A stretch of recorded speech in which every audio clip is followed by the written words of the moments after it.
is up, everybody?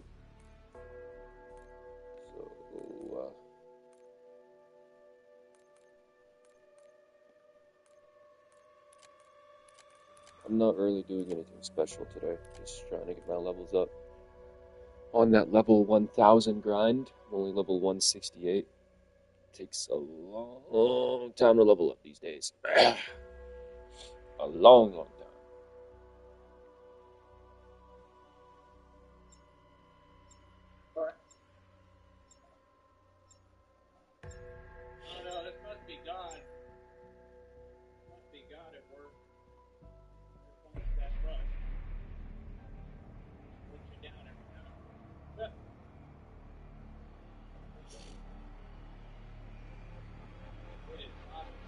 Listen to some Tyree Sneed here. Listen, the ether reactors need to be stabilized before they kill us all. Get to my office. Restart whatever systems you can find on the way.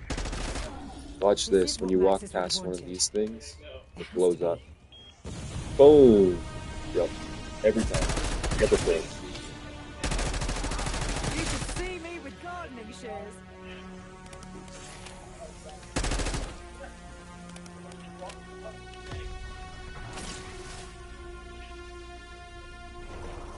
Sam, Maxis isn't coming back, is she? No.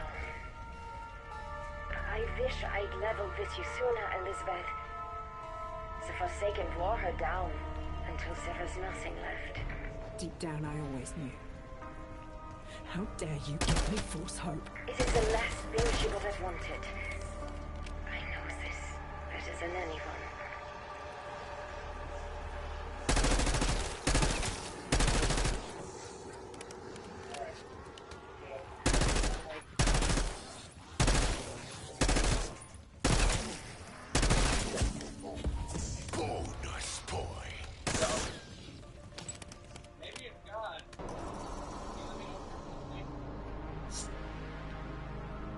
John Blanchard, to whoever is out there, beware of Panos. The man's a murderer. I'm pinned down, but I'll help if I can. No doubt he'll find Sam and they'll become fast friends.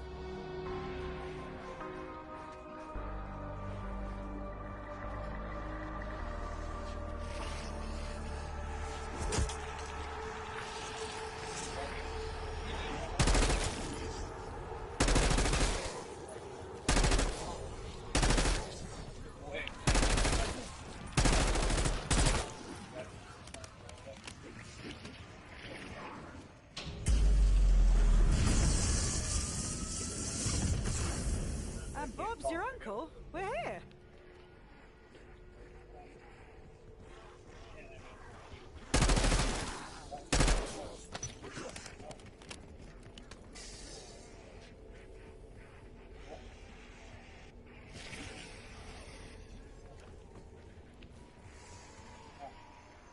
Yeah, let me know if you're locally.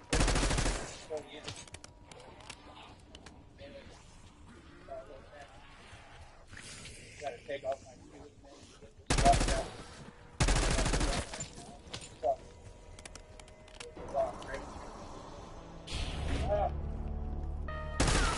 All this time, I clung to the hope I could bring back Maxis. And that's over now. Perhaps, Elizabeth.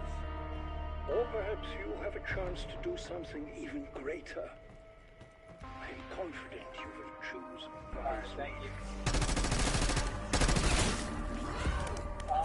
Max Alpha.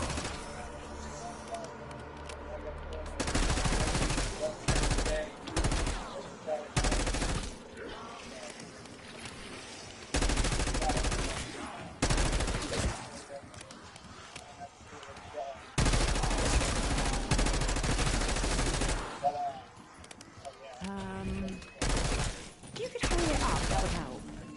Double points. There are worse things. Nearly 6 years in a self-starters. The options before us always seem to be bad ones. Create false Maxis or help the director. Or Helping Richthofen is a non-starter. He's a monster. But expunging a terrible mistake from Maxis' record, maybe I owe Tear her. them to pieces.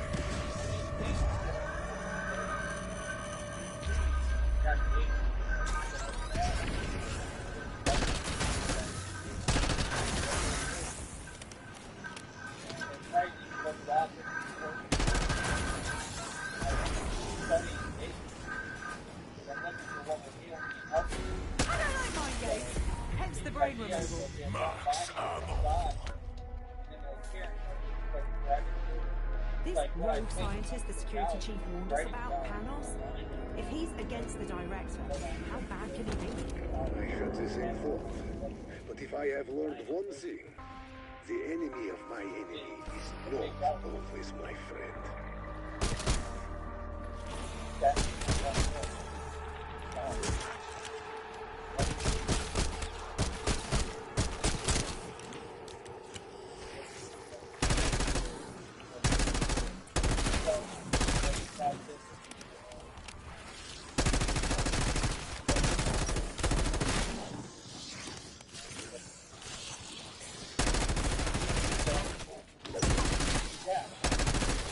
I got Dean, and then I got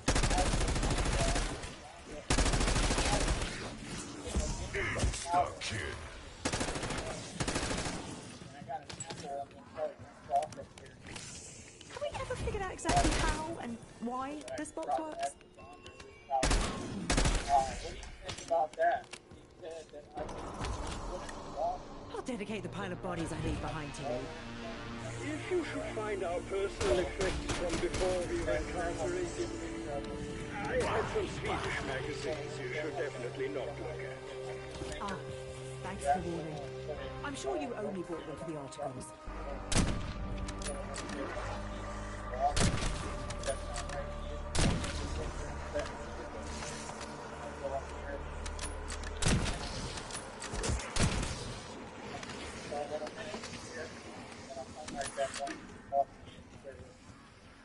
But I figure, cost me about $4 Good afternoon, to Sam. change. I don't lose time. Do you know what today is? Take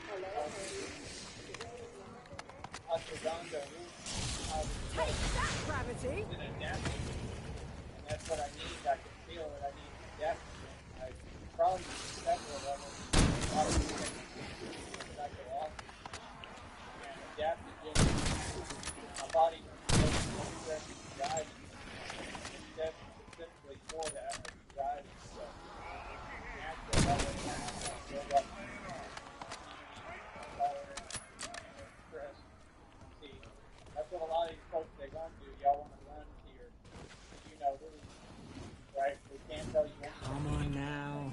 Spit out some nonsensical bollocks already. about it.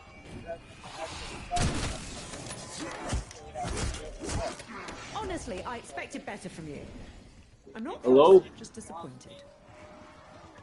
Hey. Good, how about you? Does it always take this long? It's been ages.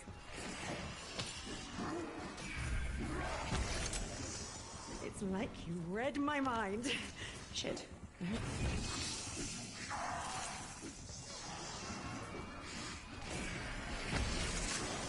That's almost exactly what I wanted. I wonder how many different things are in there. Is it infinite? Double points. You spoil me. You must be in turmoil about whom to help should we regain control of the Sentinel artifact. Honestly, I'm leaning towards helping Richtofen. Correction, helping his poor wife and child, and then finding her a good divorce lawyer.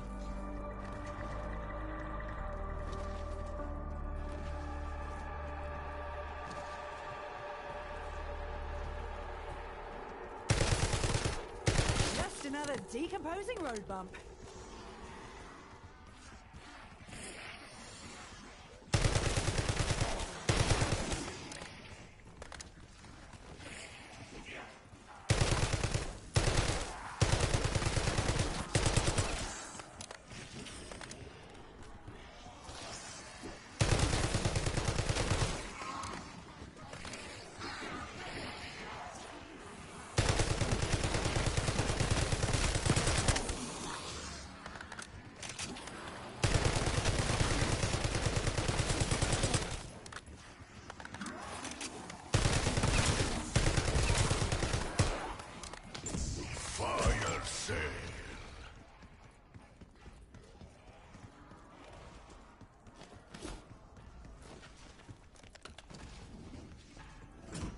Schrodinger ever found out about you, he'd have a field day. Call of Duty Black Ops is an old franchise now. They just This'll make keep you fighting like it's for. like, you know how they made so Excellent many choice, Fox. Fast and Furious movies? That's pretty much what they're doing with Call of Duty Black Ops. Great. So my expectations are quite high.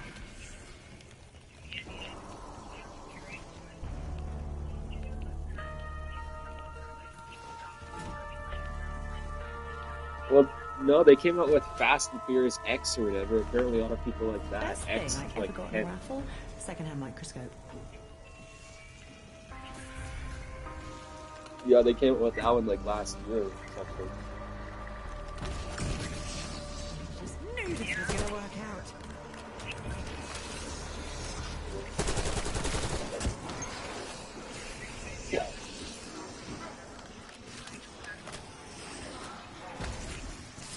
Oh, slim pickings around here, isn't it?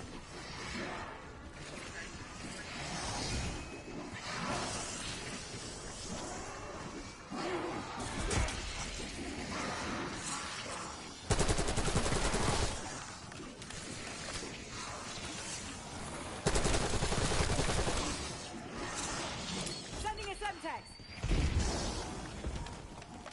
Bonus points. I swear, if a little man from the spring pops out, I'm gonna kick this box to bits.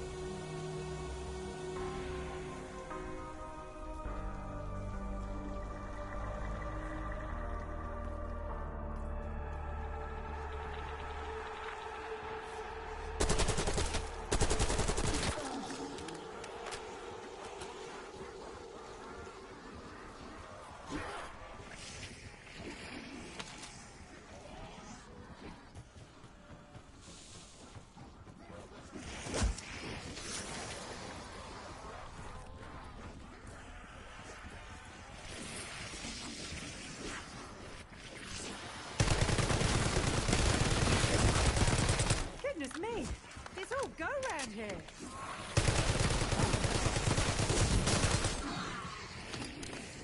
Insta-kill.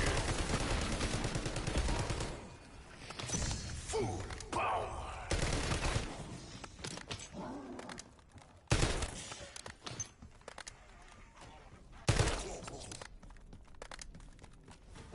Press the one. Tuck in your elbows. They are breaching my personal space. Yeah, it's probably still open for supper. I mean, it's not even 5 yet, so.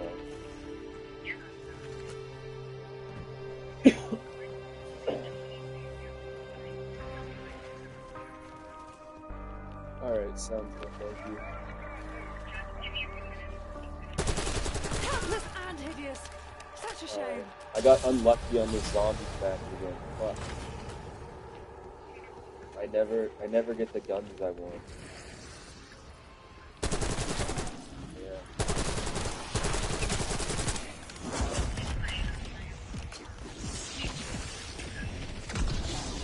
Oh yeah, I've been playing since I was like 10 years old.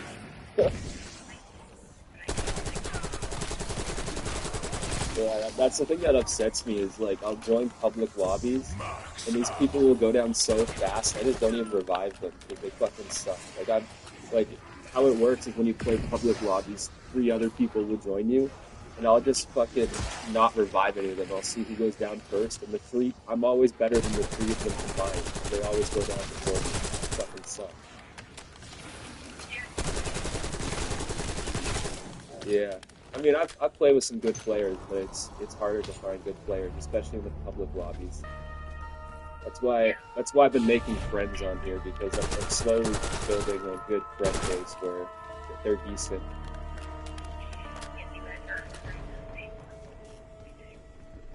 Not really. I'm still better than most of my friends, but they're good. It's the point where like I don't mind reviving them if they don't go down every couple rounds. You know, if they don't die. so I don't really care. Like, you have to be at least decent. But these people that I play with online sometimes, they fucking suck. They're terrible. I'm sure some of them are probably kids, so it makes sense, but I think there's a lot of adults here who are just trash.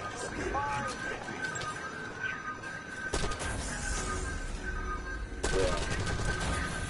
Well, yeah, that's why I don't even think it's really kids anymore, because back when I was a kid, there was a lot of kids who played Call of Duty, but nowadays the kids play like Fortnite and Roblox and shit. Max ammo.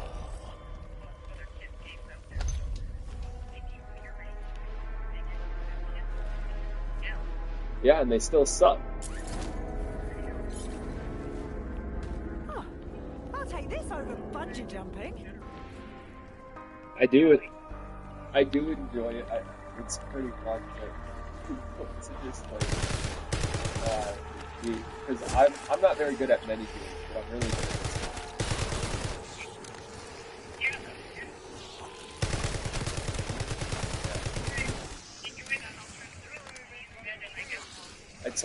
I told you about that. I still play with him. I told you about that like 48-year-old black dude that I play with. Right?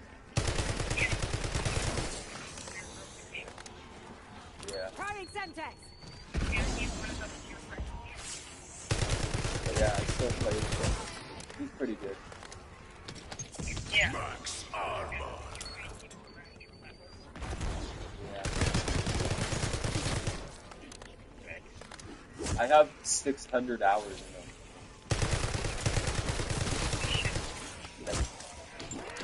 Yeah. Think about if you find all the other Call of Adorable Duty little menace. hours I have in Call of Duty. Thousands.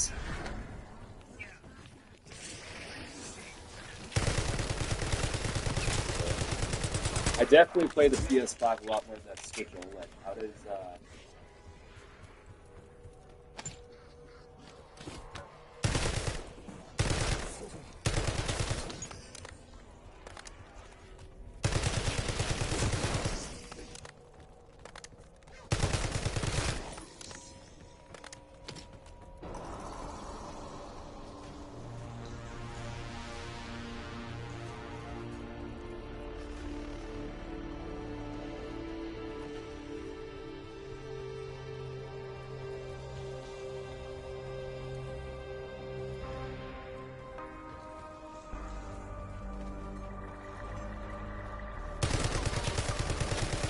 Hanga.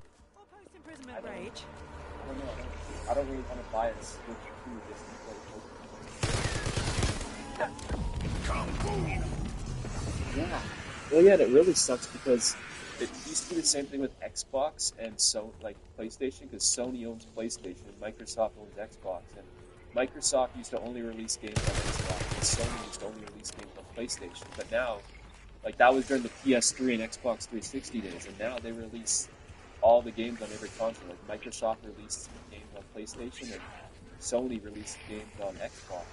But Nintendo still doesn't release games on anything other than the Switch. Yeah, they are good. But which is why, like, I think I'll probably just try to port it on my laptop, but I don't like porting games that much, because especially How are you doing, Manga? I'm smoking some meth right now. There's like a lot of weird shit that happens.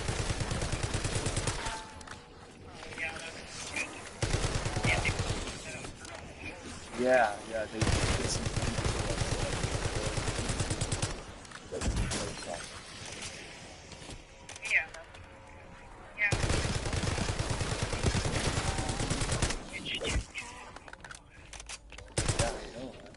I'm having, but I really love Pokemon. If anyone bet against us getting this far, I hope they lost a fortune. Yeah. Well, the cool thing about the Switch 2 is I think they're releasing more games. The Switch 2 is a lot more powerful than the original Switch, so I think they'll be releasing like Call of Duty Black Ops 7 and all that on the Switch 2, but it's like, I'd rather play it on my PS5 anyways, because even though the Switch 2 is a lot more powerful than the original Switch, the PS5 is still more powerful than the Switch 2.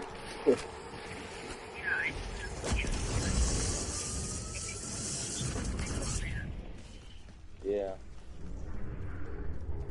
So I don't know, like, and like, the Switch also has other games that I kind of like. Like, they have Legend of Zelda and stuff, but I don't like Legend of Zelda enough to pay $80. Even if I had a Switch 2, I don't like Legend of Zelda enough to pay $80 to play it. I've never had thin skin, Even though I but kind of somehow like Legend of Zelda, feels like the games bigger. on the Switch are $80 and $90. Like, I'm not gonna pay $80 or $90 to play Legend of Zelda, Charming. even if I had a Switch.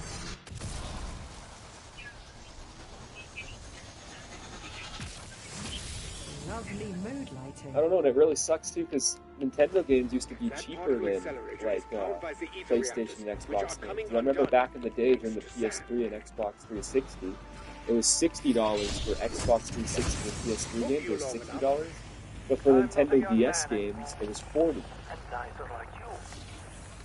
That should take some pressure off the system. Yeah, it was $40. Like if it was still $40, that'd be way better. Let me guess. Now we're even more fucked? Why did I think you idiots would be able to handle this? Well, and the crazy thing about those $40 games, remember we look at those old Pokemon games, and now those old Pokemon games for the DS, even if they were $40 back then, they're like $200 or $300 today, the old ones. It appears you have Yeah. found the culprit. No, that's not Nintendo selling it, that's the second hand, because they don't make those games anymore. That's why they're so much.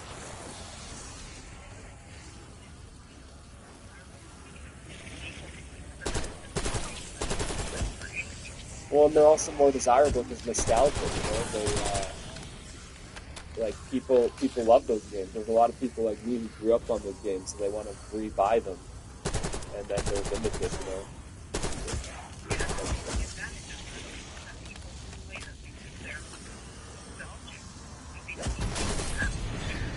Yeah. Oh, fuck! I thought this fucking thing was... Oh, okay, whatever. I got fucked. For now. Alright, thank you. I'm gonna listen to some Tyree Sneed.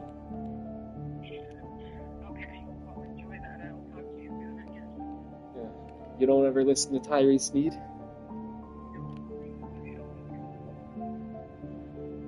Yeah, but he's Batman. You don't like Batman?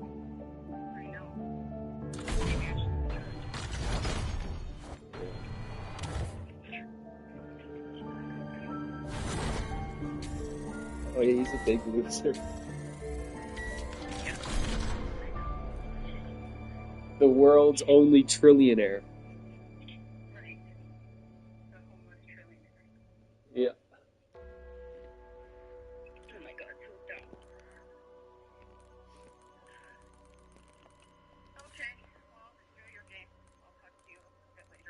Okay, talk later. Bye.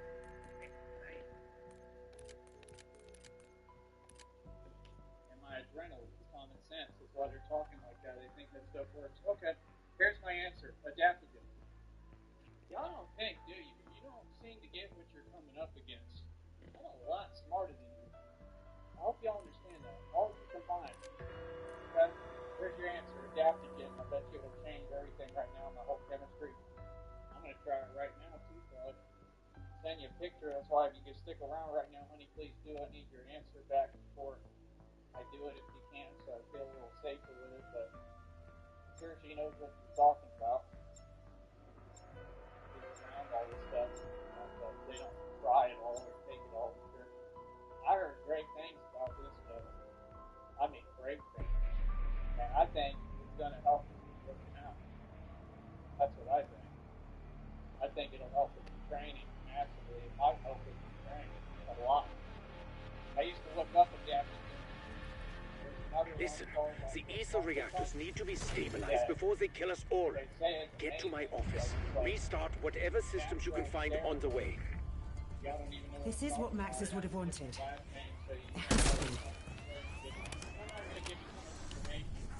You should see me with gardening shears.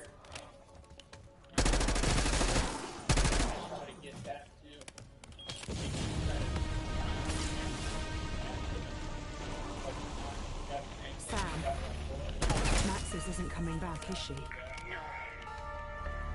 I wish I'd leveled with you sooner, Elizabeth. The Forsaken wore her down until there was nothing left. Deep down, I always knew. How dare you give me false hope? It is the last thing she would have wanted. I know this better than anyone.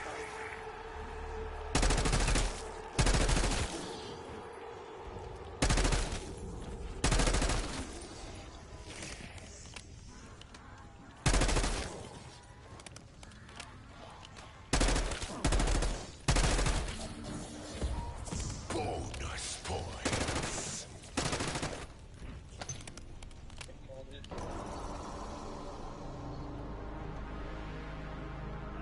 This is John Blanchard. Is anyone near admin? Probably help me. I had to hole up here while I was looking for that maniac Panos. No doubt he'll find Sam and they'll become fast friends.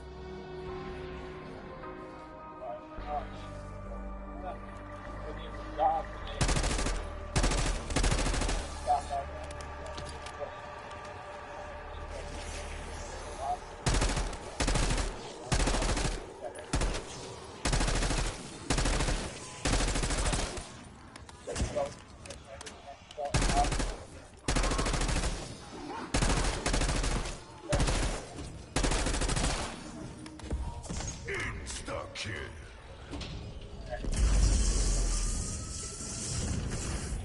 And Bob's your uncle? We're here. Alright, here's my baby. Okay, I can't see any of them, but I'll take a look. I'm gonna send you the picture in a minute when we get up there. All this time, I clung to the hope I could bring back Maxis. And that's over now. Perhaps. Or perhaps you have a chance to do something even greater. I'm confident you will choose wisely. Right.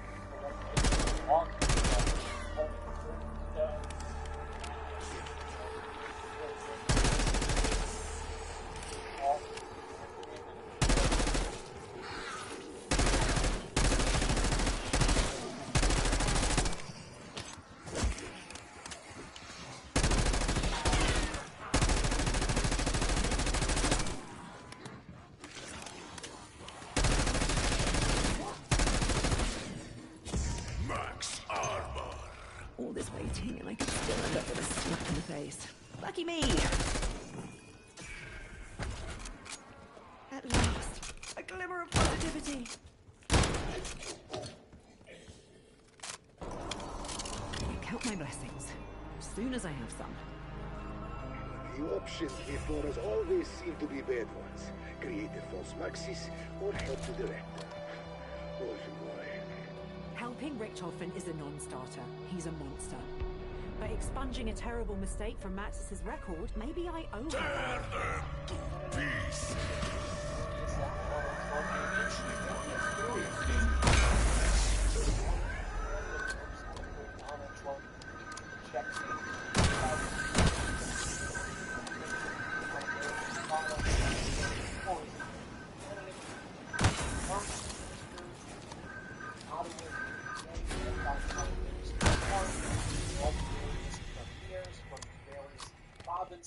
Max ammo. This rogue scientist the security chief warned us about, Panos, if he's against the director, how bad can he be? I shut this thing forward. But if I have learned one thing, the enemy of my enemy is not always my friend.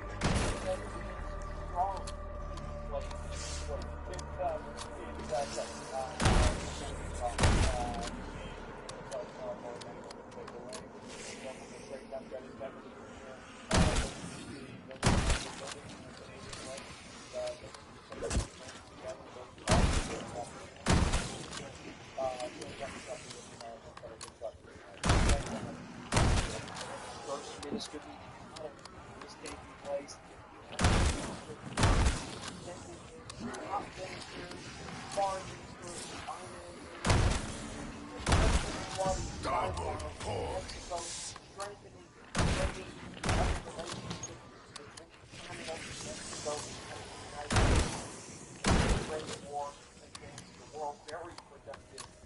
I know it's a big change, but you'll get used to it.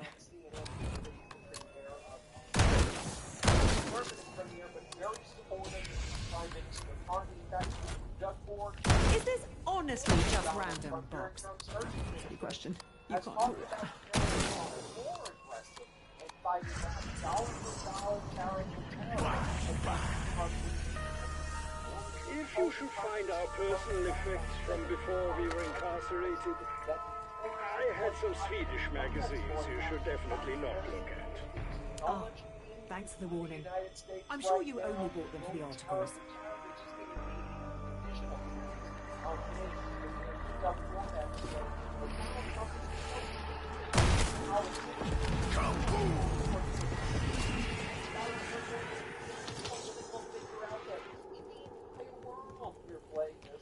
What's the general impression of Trump and Kennedy?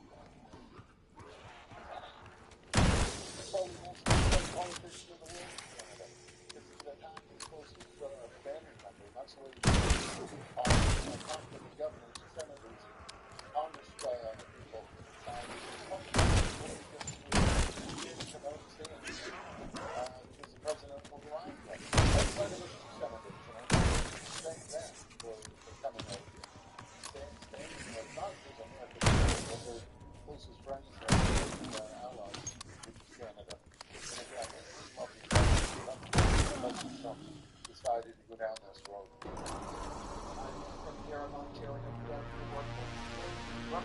You must be in turmoil about whom to help as we regain control of the Sentinel artifact. Honestly, I'm leaning towards helping Richtofen. Correction, helping his poor wife and child, and then finding her a good divorce lawyer.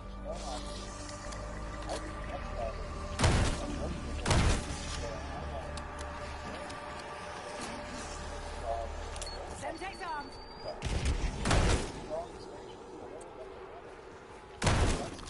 That's our goal, but unfortunately, President Trump doesn't want to Insta-kill.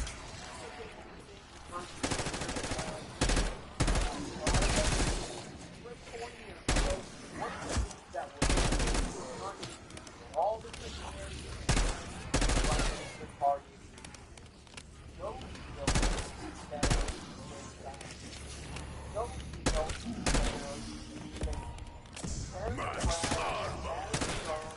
L goes up.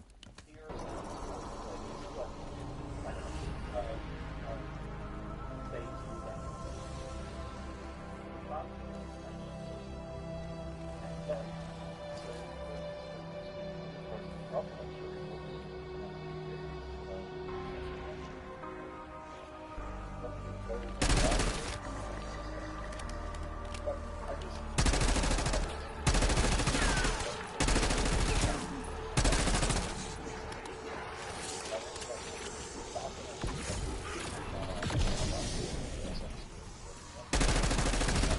You remind me of Peck.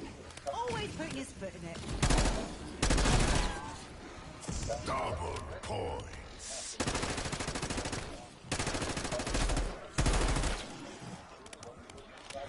Patrolling with hand cannon.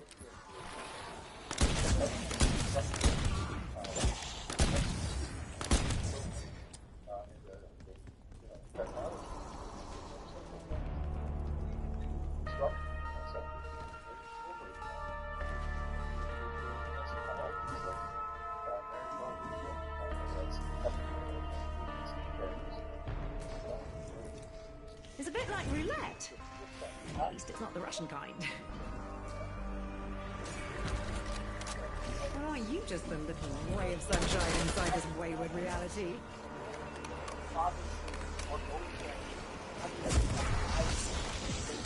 I'll have you shredded and made into bog rolls.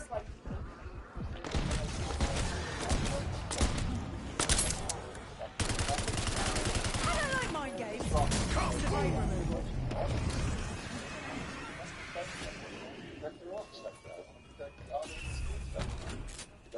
That's almost exactly what I wanted. But that's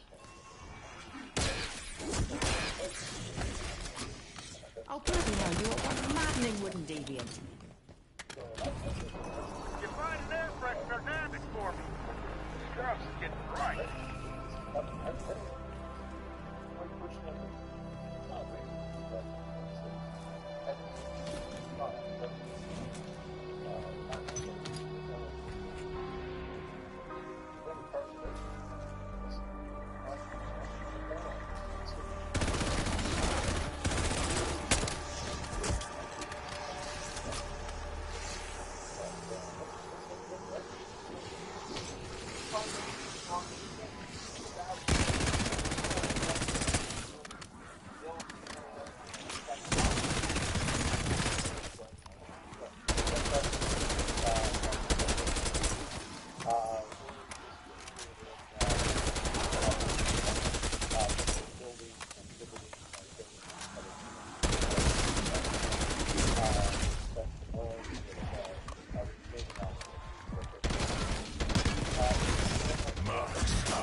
Yes, we'll have a discussion with that. But Canadians want to. Sending a Semtex!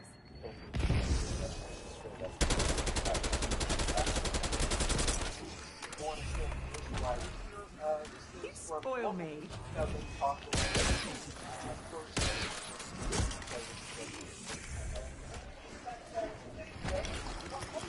I'll dedicate the pile of bodies I leave behind to you.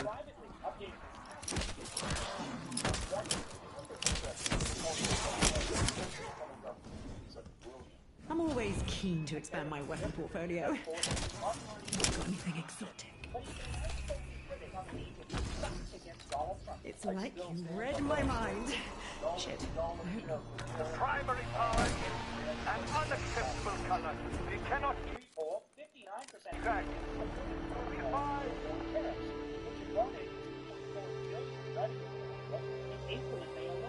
Now let's talk about this trip that was taken by the top ministers, finance minister, foreign minister of Canada to Mexico.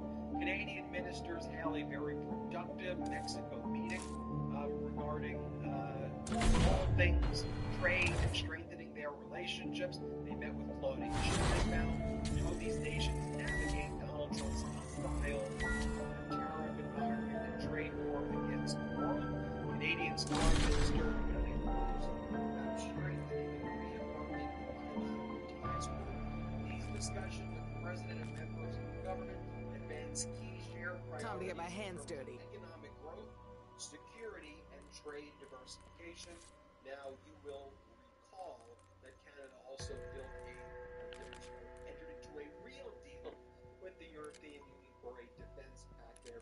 Canada looking increasingly to weapons made in Europe versus those made in the United States. And the Foreign Minister of Canada, along with President Claudia Sheinbaum, agreed to create a plan to deepen cooperation on a variety of bilateral issues during the trip, including resilient supply chains, port-to-port lines of trade, artificial intelligence, and energy security. By the way, here's David Eby. David Eby's the NDP Premier of British Columbia. So you have everyone from...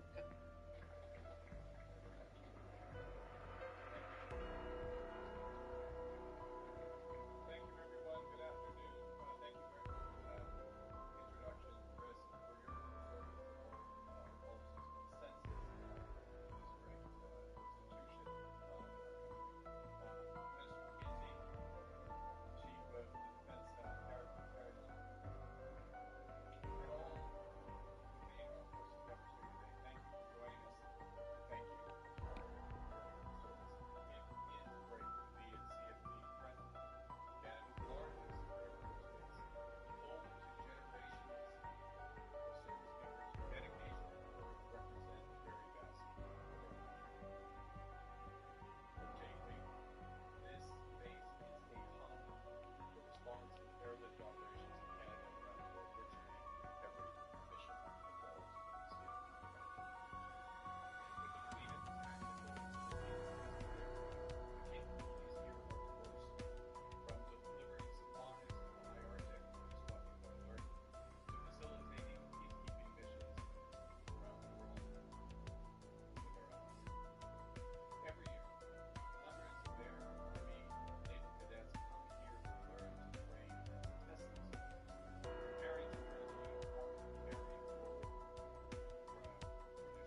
Pirate Software, or Jason Hall, or Thor, is a Twitch streamer and YouTuber who went viral for his videos giving commentary on his passions: hacking, video game design, and YouTube drama. During a matter of months, his YouTube shorts shot him to over 2.5 million subscribers. It won him a Streamer Award, it got him connections with some of the most powerful people in the industry, and it allowed him to put down those he saw as bad actors. But at the peak of his career, he would experience one of the greatest downfalls in YouTube history. Hundreds of thousands of subscribers lost, thousands of videos criticizing every aspect of his career, and his connections ruined. And no one feels even a little bad for him.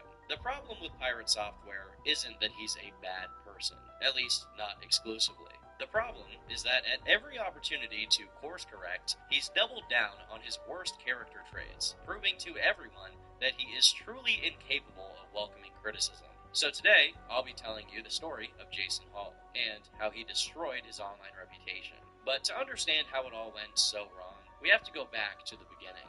His LinkedIn page lists him having gone to high school until 2006, when he would have been about 19 years old. It's hard to say, given how little is credibly known about this time period of his life, but it's possible he failed a year due to how much he was involved with, even at that time. During high school, he took part in the anime club, led the comic club, and listed himself as being a self-employed freelance security researcher and developer, providing a variety of web security-related services for multiple clients. He even noted that he learned how to say no to a superior when something is beyond a project's scope. The reality of his situation was a lot less dignified, although he conveniently didn't list the fact that he ran a quote-unquote company out of the game's Second Life, called Darksphere Creations. But what services did Darksphere Creations provide, you might be asking? The answer is 3D avatars of furries with boobs for Second Life, all of which were listed under his in-game name, Maldavius Figtree. You truly could not make this up. But Mr. Figtree wasn't just one among many avatar designers. He was notorious, although not exactly for good reasons. Firstly, he apparently vandalized an in-game region, and soon after, he fired someone named Wingless Emoto from Darksphere, accusing them of being lazy, despite the fact this person got paid on commission, not a salary.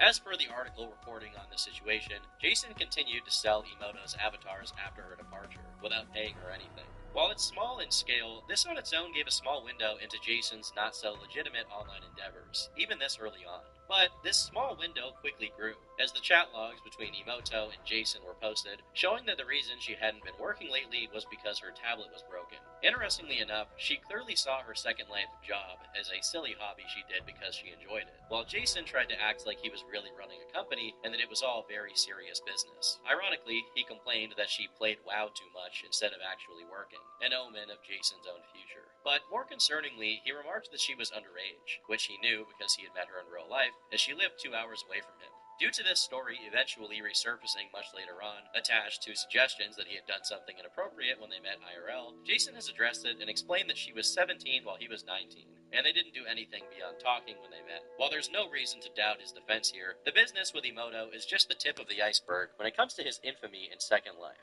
By simply perusing the comments, you immediately find dozens of other people attesting to Jason's bad in-game behavior. First, he apparently enrolled in a real-life $22,000 a year university called Woodbury, just so that he could be allowed into Woodbury's Second Life region, going as far as to harass people in real life and conducting DDoS attacks to gain control of it. When he failed and got kicked out of Woodbury's sim, he decided to do everything in his power to grief and destroy the region, which gives context to the earlier mention of him vandalizing an in-game region. If all of this is true, this story alone depicts Jason as having a hunger for trivial, petty power that's so great he's willing to spend thousands in real-life money to get it, and is completely incapable of accepting defeat. Other people point out that Emoto's avatars were actually pulling in quite the decent amount of money, and here we have the establishment of another recurring theme: Jason demanding payment and credit despite not working.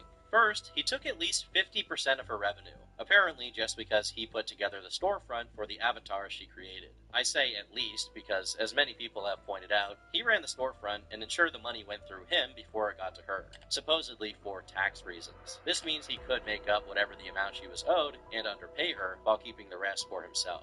But if that weren't enough, he also took credit for Emoto's work, as he clearly told the Second Life-related publications who interviewed him that he was the one sculpting them. Another one of the comments here read, "He wanted to be my business partner, so I took him on board." He did approximately 80 minutes of work against my 30 hours and expected to get half the cash. Then, when I complained about this, as well as being constantly ignored for 2 weeks, he gave me a speech. Do you know how good of a scripter I am? How much I'm worth? I make $8,000 a month from Second Life. Of course, at this stage, the alarm bells rang, and I quickly hit the delete and silence button. It's all a shame, really, especially as I had a deadline to meet, and this all reflected badly on me. You might be wondering how he got away with this kind of blatant misbehavior. Well, Jason is the son of Joey Ray Hall, one of gaming company Blizzard's most senior employees, and he apparently used this fact to issue vague threats towards anyone who might have reasons to report him. Long after his Second Life days, Jason continued to flaunt this on his streams. No, my dad didn't inspire the WoW guy from Southern. My dad is the WoW guy from Southern. He was the cinematic director for Blizzard for 23 years. He worked on the episode with Matt and Trey, and they turned him into a character. Yeah, that's actually him. While the tactic of claiming to be friends with people in the industry who can make other players' life hard may not seem like much, this was just one of Jason's many strategies to get his way. Users Warren Flanagan and LOL claimed that Jason went way beyond just taking money for Emoto's work. Maldavius was apparently quite close to his Second Life business partner in real life, at least before he banned her from his Sims, destroyed her reputation, and concocted all manner of absolutely unrepeatable lies about her mental health and her status in her profession. I refused to allow myself to believe these allegations without question, especially when she contacted me asserting that the stories were false. A word to the wise: if Maldavius calls you on Skype, chances are he has some elaborate lie to tell you that he hopes will destroy your objectivity and impartiality and bring you into his way of thinking. After I began to question this, my manager privileges were revoked, allegedly because I was never in Second Life. He banded together with a bunch of his residents and decided that I had helped people attack the sim based on who knows what information. Then, he delivered the sledgehammer blow. No one likes you.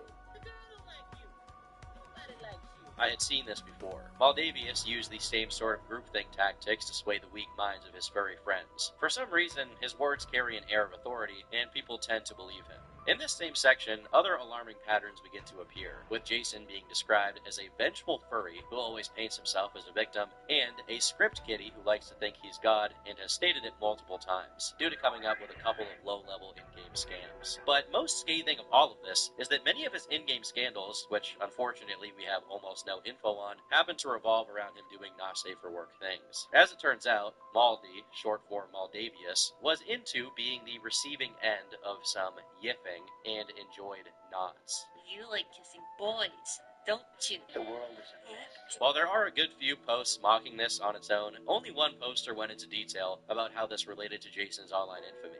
On Maldavius himself and his contributions to the company, he doesn't do much. I'll admit he's an accomplished scripter, or he fakes it rather well. It's believed by many that, as with many other things he's taken credit or payment for, he copies others' work and puts it in his own name. He knows how to script, he understands programming. I know for a fact he's inefficient as hell with it though, and I sometimes doubt he could pull off many of the things he does on his own. However he comes about his scripting, whether through copying and pasting and fixing things here and there, or writing the occasional thing on his own, they aren't very marketable and are rarely innovative. Last I saw, he had maybe 5 products for sale in his own shop, all variants on particle effects. I've never seen one bought or used. It seems the only thing Maldavius contributes to his own company is drama. Whether in the form of slave driving, manipulation, or sex scandals, his every action seems to hurt his precious company. His employees are constantly being shuffled in and out the door as he fires anyone who disagrees with him for a second on anything, then rehires them when he realizes he can't do anything on his own. He has a craving for power that may exceed his ridiculous greed for money. Every chance he gets, he manipulates anyone he can, and he has plenty. He tries to surround himself with weak-minded, submissive, insecure individuals, easy to find in the furry community he immerses himself in. Much of the drama in his little world centers around his nodding. Female employees in his company, as well as any female landowner on his Sims, unlucky enough to attract his attention, which isn't hard, he spends a lot of time spying on people, are invariably subjected to constant sexual harassment. If they refuse his advances, he threatens them. Sometimes he holds their employment over their heads. Sometimes he threatens to reclaim their land. Sometimes he just bans them from the sim. If he has any personal information on them at all, he uses that. However, because he seeks out the weak-willed, submissive, and desperate, many fall to his advances and do the textual nasty with him. He then holds this over their heads as more personal ammunition against them. We've all got screenshots. I could go on and on, but I'll just throw in one more thing. He has a fetish for creamsicle-colored huskies. He loves that curly tail. Oh!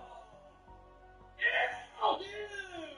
What the fuck? With this context established, it's important to remark that Jason eventually addressed this when it resurfaced, specifying that nothing ever happened between him and Emoto, so much so that they made up a few years after the situation between them went down. To further support this, Emoto also made a tweet reinforcing that nothing inappropriate had happened between them. So it's safe to say that any claims revolving around him being a creep in this circumstance are not true. As for the many people who claimed he was doing sexual stuff with Second Life, there's no sign that any of them were minors, so even if what he was supposedly doing was weird, it definitely wasn't illegal. Eventually, a Reddit thread was made on r/YouTube Drama, compiling not just the comments I just went over, but a few new additions as well, not just bolstering the claims that Jason would attack anyone who denied him some Second Life nodding action, but adding some new ones that, honestly, are much more concerning. Specifically, there was a comment in another article, which read, Maldavius Bigtree has violated a female priest in real life, then engineered a mass nationwide 911 calling spam campaign to try to get her committed to an insane asylum so this woman wouldn't tell his real-life girlfriend about their affair, whose recording of Jason cranking his hog is now available on the intertubes. This claim was echoed by user Velasca Reddit M, who said, the nun thing. This is something he spoke to me in huge great detail over a few times. The story would change a bit each time he'd tell it, but basically, he was so good, so manly, so amazing, and rocked the nun's world so hard that it broke her brain, and she would denounce her faith. Excuse me. Hi. You're a friend of Anthony's. I was just about to visit him. How's he doing? He's in a lot better shape than those nuns you got up there. That was the main story. Sometimes there would be alterations of her stalking him, her breaking the law for him, her becoming a goth coven nun. I'm gonna come. Remember, he was early on in his career being a habitual liar, and isn't particularly intelligent or gifted at it, so there were constant holes. While the suggestion that he violated someone is completely baseless, what could be the case here is that during his Second Life days, Jason told people a tall tale about banging a nun. But even then, this claim is pretty isolated, and only a couple of people even mentioned it, unlike the dozens of testimonies of Jason getting freaky on Second Life. Whatever the case, it appears that at some point, Jason began trying to leave behind his furry past. For example, his Wiki Fur and his Fur Affinity, which were originally decked out in furry art and epic tea sippage. Top of the morning to you laddies, I'm a furry, but I drink tea. His Wiki Fur and Fur Affinity have been completely blanked and removed at his own request, which is publicly documented. Little fun fact here, his deletion request is in the same page as a discussion of Cord Kitty, who I've already made a video about. Birds of a feather, or furs of a fur, or something. But ultimately, his days of being a merchant on Second Life were numbered, as Jason was ready to make it into the big leagues. By September of 2009, he got himself a job at Blizzard. Yes, the same Blizzard his dad worked at. At face value, there's nothing terribly wrong with his dad getting him a job, but despite Jason describing his role as pivotal to the company, he actually worked QA, Quality Assurance, which is basically a more technical play testing. It's kind of an entry-level job, and there's nothing really wrong with that, but it was more than enough to further inflate Jason's ego to unforeseen proportions. Former co-workers of his have since shared their testimonies of their experiences with him at the company. Specifically, Kiwi Farms user Boing Boing got herself verified by the site staff to prove that she was, indeed, a former Blizzard employee who had personal contact with Jason. Over several posts, she wrote about him in a less than positive manner.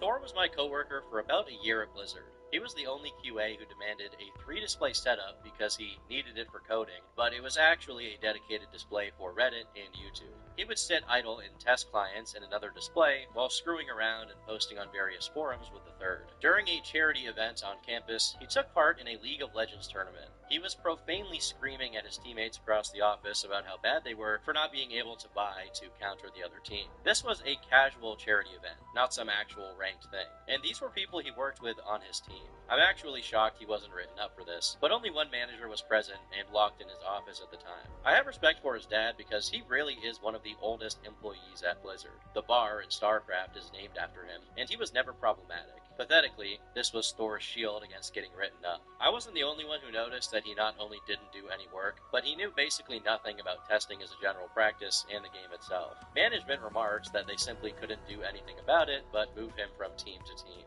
Thor became my roommate because his dad kicked him out of the house, and I happened to be in need of someone to take over a room that another person fell through on. I really should have known that if Joey Ray didn't want him around, it was best to keep Max distance. From the first days after moving in, the kitchen was a literal pigsty. All pans would be constantly used and left dirty, usually with food remnants intact, dishes and utensils everywhere, sink full, filth all over the stove and counters. I also had a new patent leather chair that his totally non-destructive cat started scratching to hell the same day he moved in, and he only ever offered to tape up the chair. There was no correction to make the cat scratch anything but the chair. No scratcher was provided, no supervision in the common area, nothing. He even tried to gaslight me by insisting the chair was already scratched up. 0 pets touched that apartment before he moved in.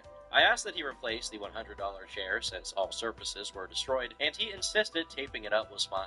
He didn't do either. He was extremely into EVE Online and would regularly stay up half the night being loud on voice chat with his friends while playing. This apartment didn't have thin walls, and there were full closets separating the rooms, but I could hear every single word said until he shut down to get a few hours of sleep before work the next day. He never put a shower curtain up in his bathroom, so the floor was dirty and spotty from cooling water. The bathroom countertop that took up a whole wall was covered in what I can only assume is ash, bong residue, and other detritus. Random stuff was all over the place. His bedroom door was left cracked open, so I looked inside. Again, stuff everywhere. Trash, clothes, bags, and dishes everywhere.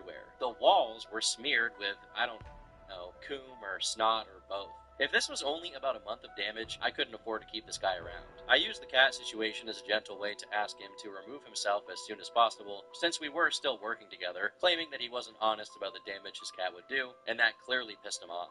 Other random things I haven't seen mentioned is that his bad food habits and lack of cleanliness led to some sort of bowel disorder, which he was claiming to be possible cancer. To my knowledge, it was never actually cancer, and he used it as a shocking event for sympathy to warn others about how their habits can catch up to them, all for chats on Facebook during his health journey. To further bolster her claims, she eventually showed pictures of the damage and filth left in her apartment by Jason, and shared screenshots of her Facebook chat with him, which he initiated by hitting her up with reaction images in possibly the most autistic way possible. So, when I first met you, I was all linked to myfacewhen.com/7. And now getting to know you better, I'm all linked to myfacewhen/115. Other screenshots also have Jason himself attesting to his constant playing of World of Warcraft and League of Legends, but outside of their time sharing a living space, Boing also gives some information on Jason's claims about his work. On his LinkedIn, he describes being quickly promoted to an assistant lead and engineer relating to QA hacks, where he performed forensic analysis and led a team of security professionals to victory. Pay attention to how much he likes using vague language to sound impressive without providing any specific details. It's going to come in handy later. According to Boing's post, during their time working together, an exploit was discovered that caused millions of dollars in duped gold and items. Jason had nothing to do with discovering the exploit or patching it, but he was quick to take credit for it to secure himself a position in security engineering, something he had no skills in.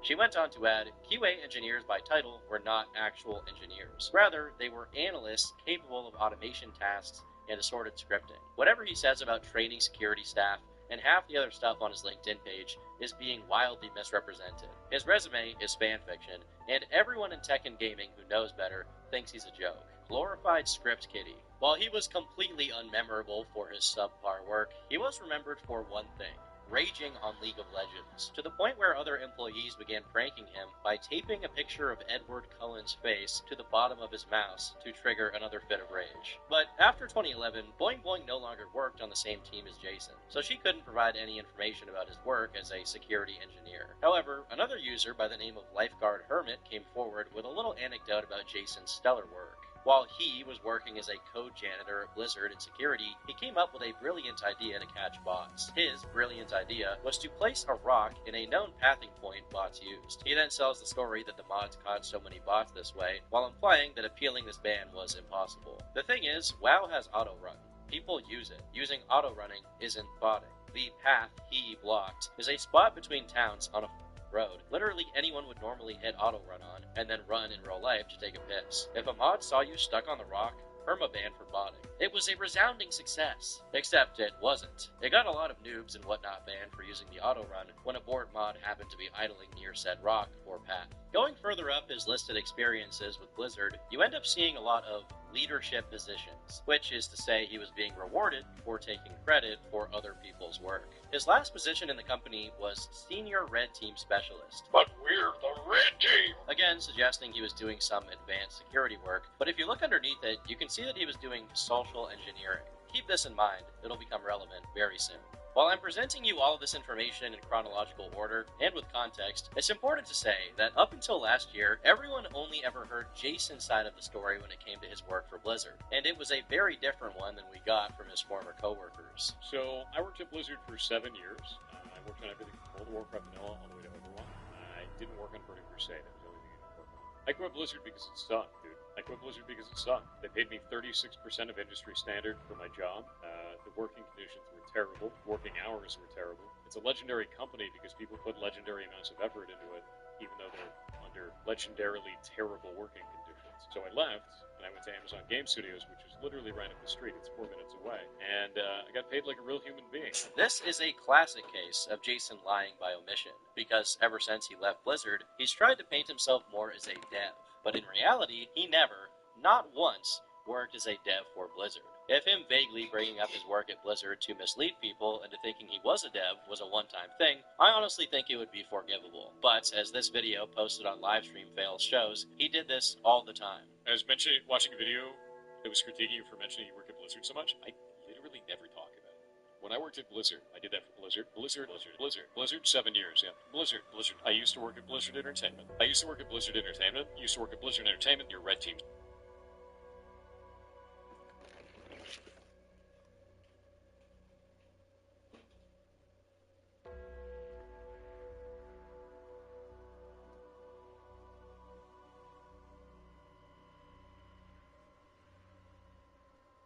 Okay guys, got my burrito. Got my burrito. Just a single burrito. Singular burrito. Wasn't very good customer service today. Really just rude.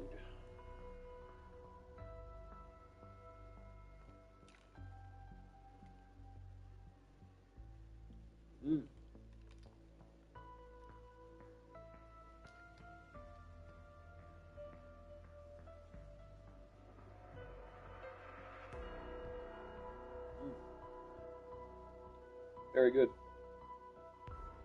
I like that.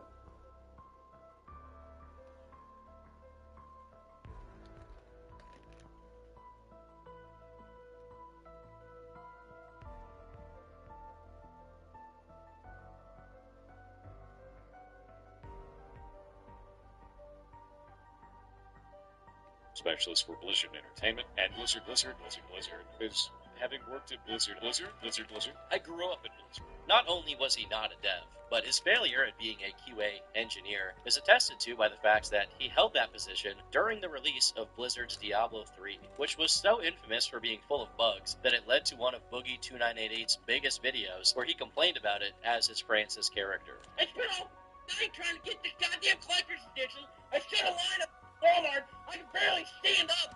I can't line. I can't even play it. Can you imagine being such a prolific lolcow that you give an area buff to other lolcows? Him cockroaching his way through Blizzard for years, despite being viewed poorly by his coworkers and not really achieving anything of note, eventually got people's attention, which prompted people to accuse him of being a nepo baby, someone who only got their job or position or whatever because they're a family member of someone higher up in the company. His defense against these claims has been somewhat inconsistent. Those who don't understand the term, a nepo baby is somebody who got their job only through nepotism, never accomplished anything in their career, and never did anything to deserve the position that they have. My father was the cinematic director for Blizzard for 23 years. He worked on basically everything going all the way back to the death and return of Superman and many other games, all the way up until now. And then he quit, he went off to Jagex, and he worked on old school RuneScape, I believe as a creative director or something. With that in mind, he now streams on Twitch under the name Beerjoy. People think that I got my job at Blizzard specifically because of him. In reality, I only had help from him in order to do my resume. Aside from that, for the people who have this narrative, both myself and my brother applied at the same time. I got the job. My brother did. I went to Blizzard in 2004, and this is kind of my whole career, right? My first job I got through nepotism, 100%. My dad worked at Blizzard for 23 years. He worked at Blizzard for 23 years, so I got a job there in 2004. While it's true he immediately got a job working for Amazon Games once he left Blizzard, he was still not a dev, but instead an automation engineer. And even this only lasted for a few months. Shortly after, he got a job as a full-on cybersecurity specialist at Eagle Research Group. This job in particular has become a cornerstone for his claims that he's a bona fide hacker with mad skills. But is he really? Well, he was eventually so confident about his work there that he gave an interview about it, where he was asked what he actually did. You're a hacker. That's where you kind of start. An actual hacker. An actual hacker. Yes, Not like I'm a hacker type. No, you're an actual Not a script hacker. kiddie. You won. Like an actual hacker. Yeah. My last job was hacking power plants for the federal government. I worked for the United States Department of Energy. Drop of a hat, you were leaving on a plane tomorrow to fly to some state to test a thing, right? And my general wheelhouse control is physical access control systems, so breaking and entering, Wi-Fi related vulnerabilities, web related vulnerabilities, and social engineering. So those were my primaries when we were on those tasks. And they just fly to a site, hack the site, write a report, go on. And I had to wear a suit the whole time, and they made me cut my hair. However questionable it is for Jason to have worked on preventing breaking and entering in federal nuclear facilities, what really stands out to me here is that pesky little phrase, social engineering. While social engineering is very much an approach to gaining access to systems, social engineering basically means tricking people into giving you their access. And it can be done completely unrelated to any hardcore actual hacking. Regardless, he continually leads people on to think he's some kind of code wizard, usually bringing up the 3 badges he got from DEF CON. So, DEF CON 24. I had just won DEF CON 23, so I was on my team at the time, which is Council of 9.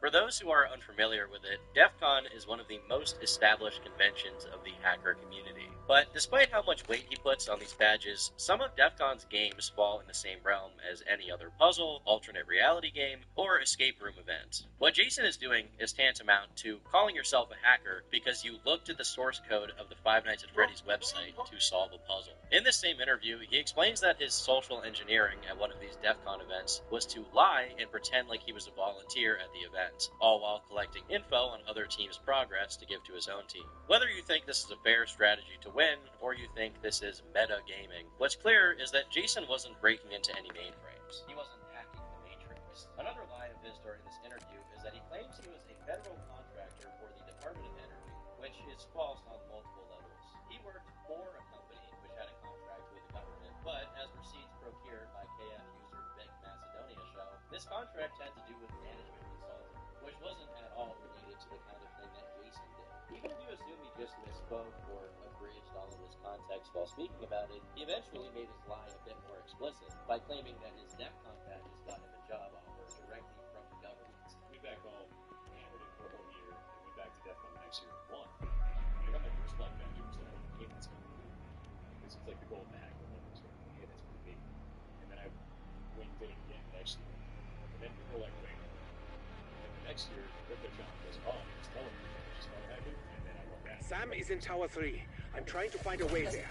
Stabilize the ether reactors before they go critical. Please. But he worked for Eagle Research. I suppose Sam's betrayal is fresher than yours. I guess it's been worse when you realize that he did just one I don't like mind games, hence the brain removal. Actually hacking any systems. In an article about DEF CON 25, the game is described as basically a fake that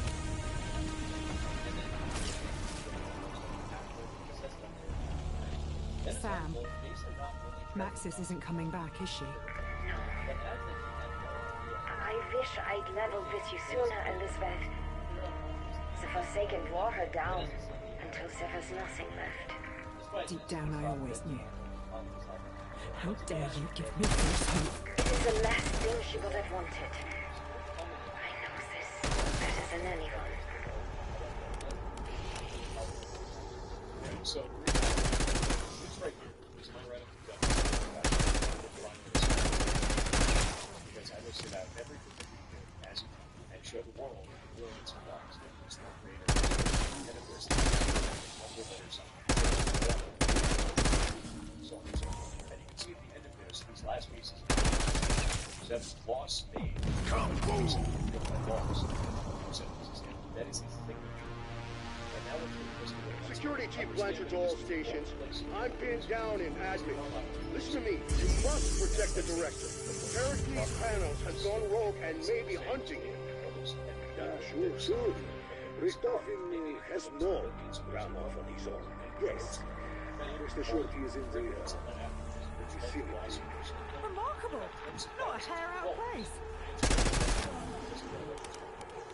I stopped watching. Once again, this is the case of Jason taking liberties with his story. As it turns out, that it's wrong.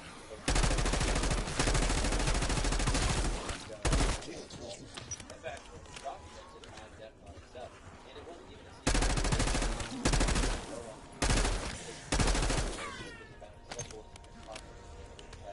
And the subsequent ARG it leads to does not use loss number like you falsely claim. Jason's Tumblr post, in which he publicly documented and shared the puzzle which contained loss number. Then, after sharing it on Tumblr, Jason went ahead and linked that post in his tweet, and then made a video about it, further signal boosting the Tumblr post, which contains the uncensored photos. And he did all of this for no other reason than his own need to attach himself and his All this time, I clung to the hope I could bring back Maxis. And that's over now. Perhaps. Or perhaps you have a chance to do something even greater. I'm confident you will choose wisely. Max Armor.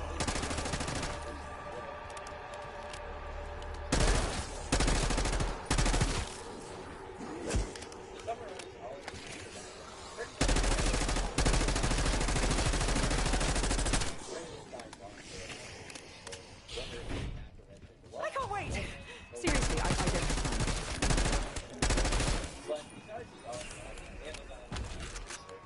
At last, a glimmer of positivity.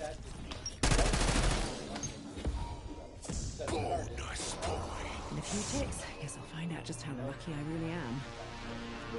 The options before us always seem to be bad ones. Create a false Maxis or help the director. Helping Richthofen is a non-starter. He's a monster. But expunging a terrible mistake... Nor did he know how to program to any significant extent. Funnily enough, in this same interview, he comments on how other indie devs fail due to getting straight into making their dream game and then taking forever to finish it, only for it to flop, when they could make a smaller game first to get the hang of it. In keeping with this theme, he made a game called Champions of Breakfast, supposedly in less than a month. In process, he began with a Discord server. Apparently, the reason he did this was in order to... From Maxis' record, maybe I owe Tear him. them to pieces. If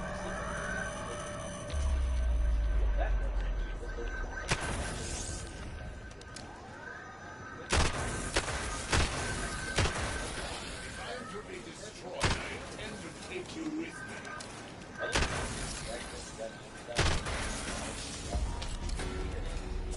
Max Ammo. This rogue scientist the security chief warned us about, Panos, if he's against the director, how bad can he be? I had the same thought. But if I have learned one thing, the enemy of my enemy is not always my friend. Just another decomposing road bump.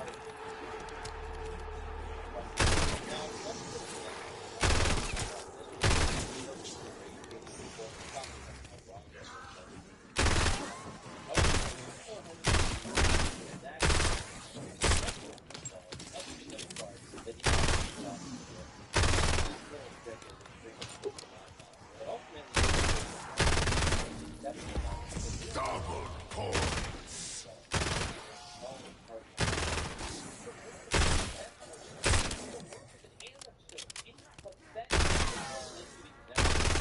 It's likely you only remember it for very controversies that Batman got involved. Basically, I'm warning you, If you Box. should find I our have a book of personal matches in my effects pocket. from before we were incarcerated, I had some Swedish magazines you should definitely not look at. Ah, thanks for the warning. I'm sure you only bought them for the articles.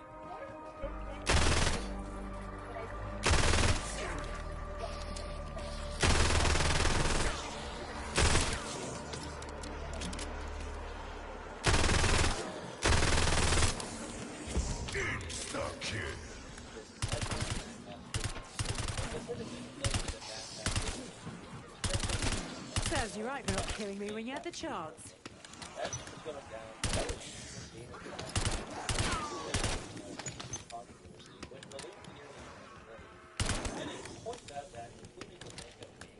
Is not at all standard practice, nor should anyone be expected to After this, I'll be ready for space. For those of you who don't know what an attack on a YouTube video is, it's basically just a thing that YouTubers do on the back end to try and get their videos to the search results. All that matters is because people who look up Undertale might bonus points.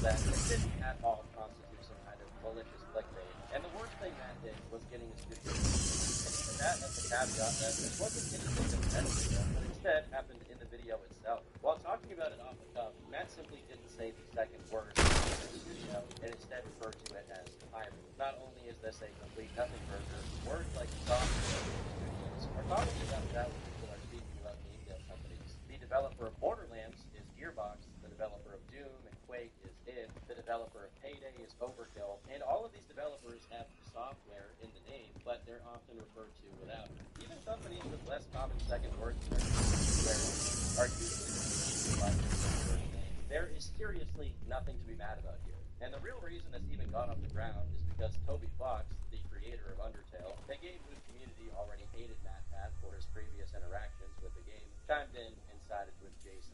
When somebody as legit as a dev as Toby Fox criticizes you, it's only natural for people to side with them. And so, regardless of how small and petty this issue was, MatPat got dogged by a relatively hard battle in Undertale. The thing about this is, the person who's really responsible for the Undertale play on the Heartbound was Jason himself. The cover art with a kid character, the art sprite sticking out, the reminiscent. You must be in turmoil about whom to help should we regain control of the Sentinel artifact. Honestly, I'm leaning towards helping Richthofen. Correction, helping his poor wife and child, and then finding her a good divorce lawyer. A game which heavily inspired Toby Fox in the creation of Undertale, whose sequel, Delta, is also animated. Now keep in mind, I'm not saying that this is Such a shame. The advocacy in Undertale, but he takes issue with people pointing out how grim this is. Both Undertale and Kickstarter with the same exact goal of $5,000. Okay, no trespassing.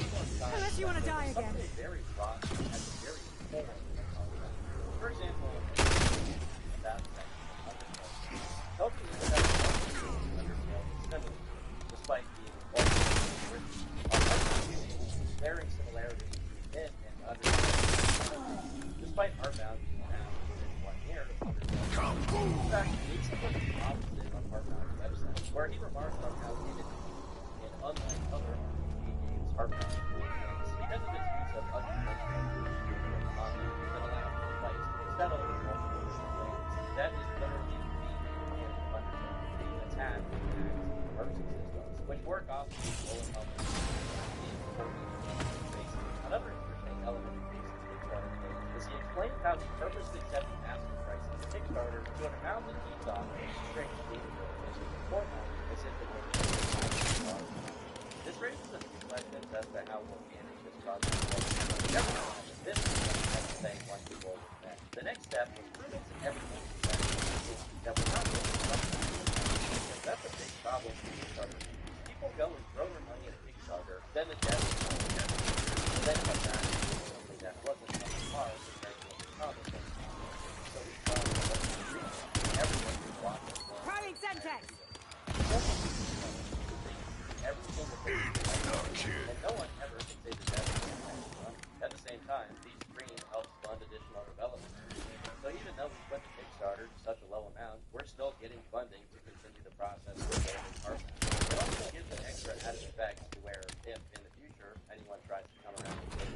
charming. We have 300 episodes of video evidence showing how we made the game ourselves that no one can contest. Usually on the stream, a lot of the questions we get from when is the game coming out? How much is it going to cost? What is the game about? I haven't made as many videos on stream to let everyone know that it's staying healthy. I can drop an exclamation point demo in the chat and show them. It means of my time every day. This game is very much fun. It's literally just questions.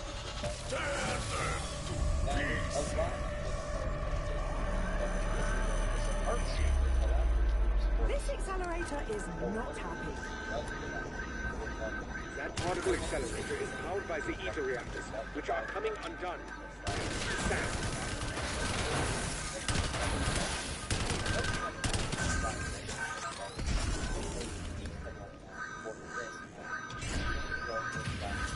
Took you long enough.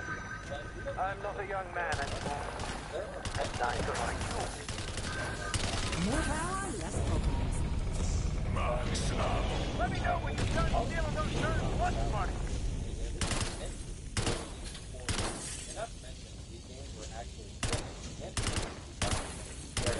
Perhaps its reliance on a singular power source is at the heart of the problem. Shite! Why are you all incapable of doing anything without incident? The levels are balancing out.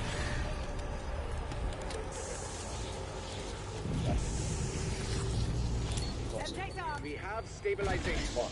Reactors are responding positively. So far, you're exceeding my expectations. I'm frankly astonished we're not all dead. You'll have to use the bioetheric form to enter Tower 3. But first, one more errand in the mutant research lab.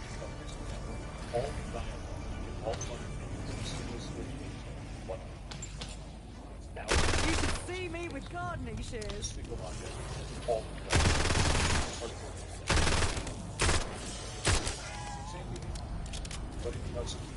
He says in this clip that that's real.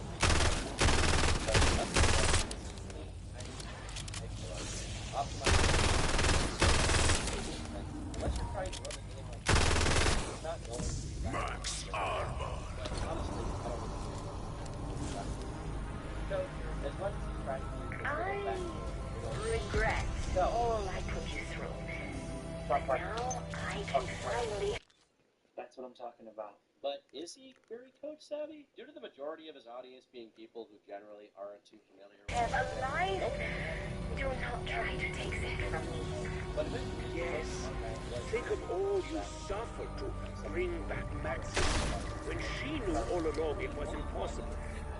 All I ask is that you unmurder my family. Your evac cannot be completed as desired. We apologize for any inconvenience. Goodbye. That this means we have to report the code. So, have to know and remember what you should do. Otherwise, you have to go and find out every single time.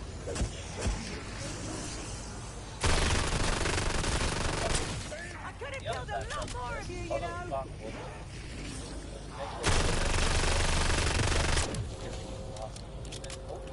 Warning. Prepare for restoration of normal gravity levels.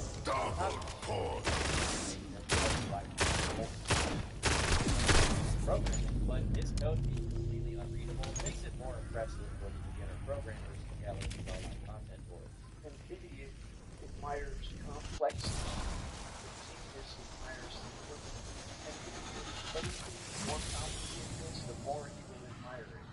You make something so frustrating you can't understand it, you're gonna think you're a god because you made it so complicated nobody can understand it. There are other bizarre code lies, like Heartbound being supposedly ray traced in a highly official manner. But once again, more code-savvy people took notice that in some of the game's updates, Jason makes notes for having to manually fix in-game characters who still cast shadows when a light source has been shut off. An example of a CPU that has advanced lighting mechanics is Intervenus, and it should be obvious by just looking at its gameplay. I feel as fit as a butcher's dog. That they are definitely not the same. Captain between an end user who questioned the ray tracing claims went to more cases, only to find that the letter which was actually quite similar to the Undertale. I'll probably butcher this explanation, but this basically means that Heartbound, a game engine random dialogue, of the course of the story, has each in-game event tied to an unlimited of everything up to every other after that they have the worst guess is that we're basically never go back to all Not feeling anything yet? Wow! Happening just at the time. Now the only thing after dark, ironically, which is exactly fitting. Now again, it might not appear, but if you want that breakdown of how bad the code is, other, much more skilled people have already done it. But if you take away it looks like he just tried to make his code inefficient, similar to Undertale's, although he manages to outdo it. And secondly, this degree of amateur work is a sledgehammer to the reputation. Don't make me do it again! I couldn't. You're already hopeless. Whatever. This isn't just inefficiency. This is flop of such nightmarish proportions that multiple people have pitched in to point out just how bad it is. Dude, I really hope the Pirate Software code stream something like that, get the idea out, now it's playing. So I hope that's what I'm seeing. Literally update over what is written. See, Pirate Software literally is like those trying to craft houses. That's right. I can't buy air now. Quite a lot of restrictions on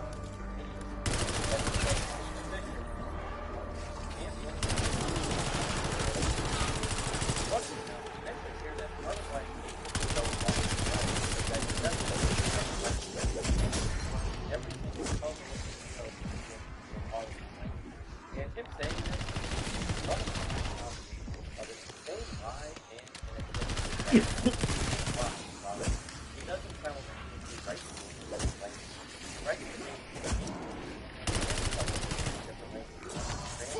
Put it in the lab, please. Oh, that would serve a fascinating reaction. Anything under lock and key. I am become dead. The destroyer of you undead bastards. Not to go through the entire Dream's code to alter every other instance affected by a pilot. Otherwise, I know I've spoiled it a bit, but it shouldn't be surprising for you to find out that the game has remained an unfinished mess to this day. The original estimated delivery of the finished product on the Kickstarter was November 2017, but as that deadline approached, the game's website updated that just 2018. And right beneath this question, he has some other entries stating that there will never be a DLC because he wants people to discuss people would diminish what Heartbound could be in the release. Then, in December 2018, the game comes out, and there's only 2 chapters at a time. The third chapter You have no idea how long it's been sitting there. It took years for the game to even and it's still without all Stuck here. Now there can be arguments made that he's taking so long to finish it because he's the only one really working on the game. And the other people were credited as an artist and a composer. Remember in year 3 of Lockup when we said we'd rather be in another outbreak? Are we still holding to that? The reason no one was working on the game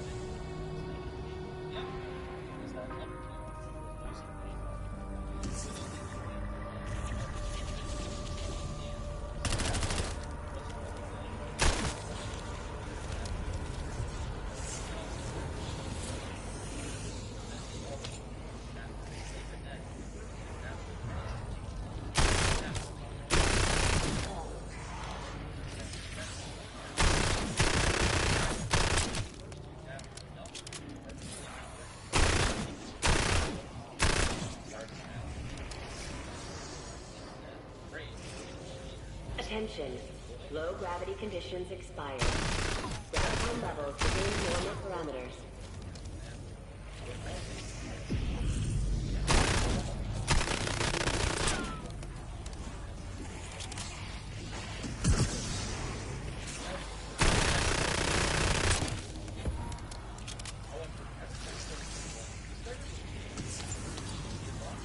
Darling, you were way over your pay grade.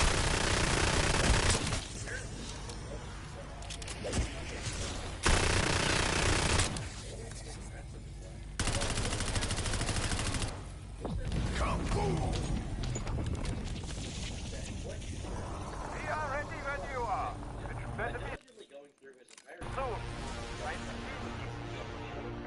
He sometimes takes flights, once in January and once in January, and both times he saw the media for a few days, and partially he went to the hospital with that which was later confirmed to actually be bronchitis. But regardless, he made it clear on Twitter that he was tested for COVID and that it came back negative.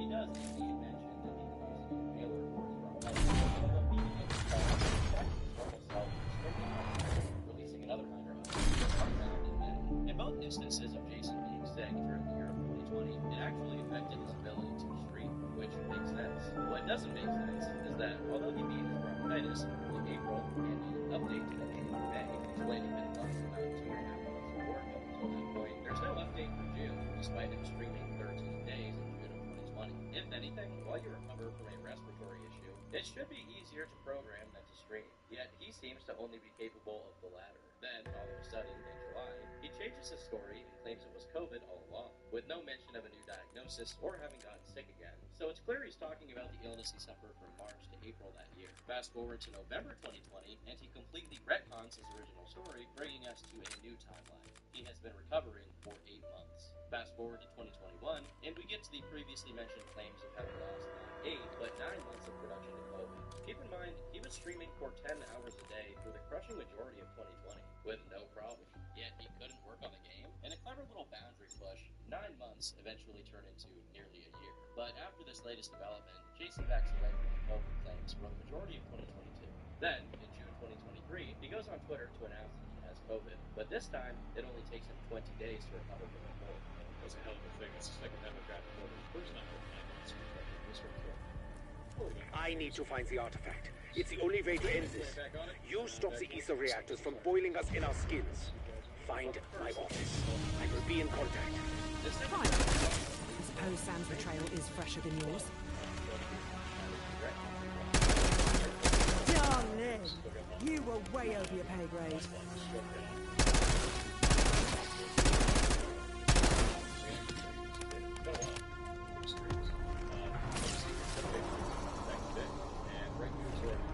Sam, Maxis isn't coming back, is she?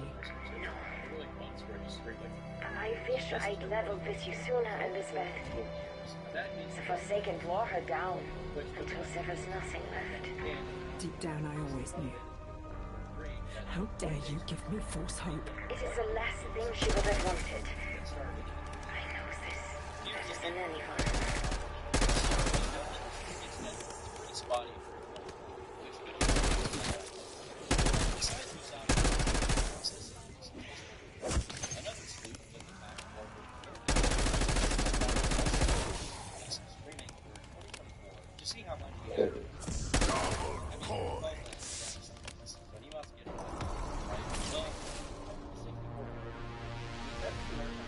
This is Security Chief John Blanchard. Be advised, a rogue Janus scientist, goes by panels, is at large on site, and should be considered dangerous. We are a little busy at present.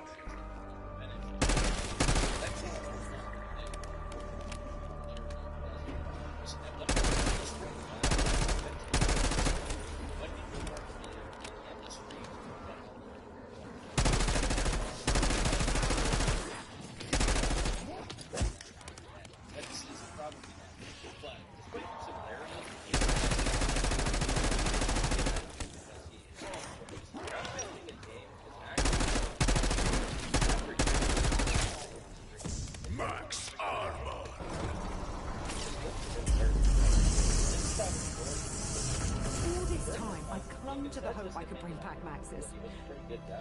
And that's over now. Perhaps, Elizabeth. Or perhaps you have a chance to do something even greater. I am confident you will choose wisely.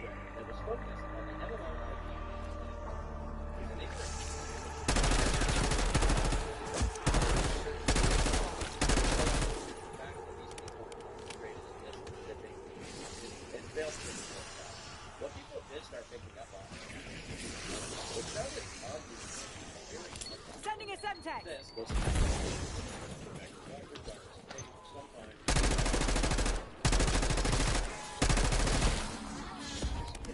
Insta-kill!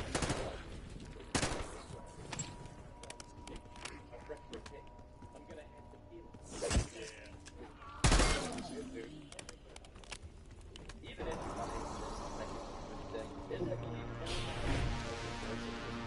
The options before us always seem to be bad ones. Create a false Maxis or help the director. Oh boy. Helping Richthofen is a non-starter. He's a monster.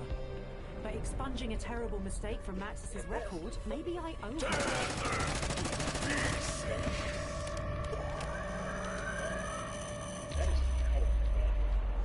look how strong these guys are. But in fairness,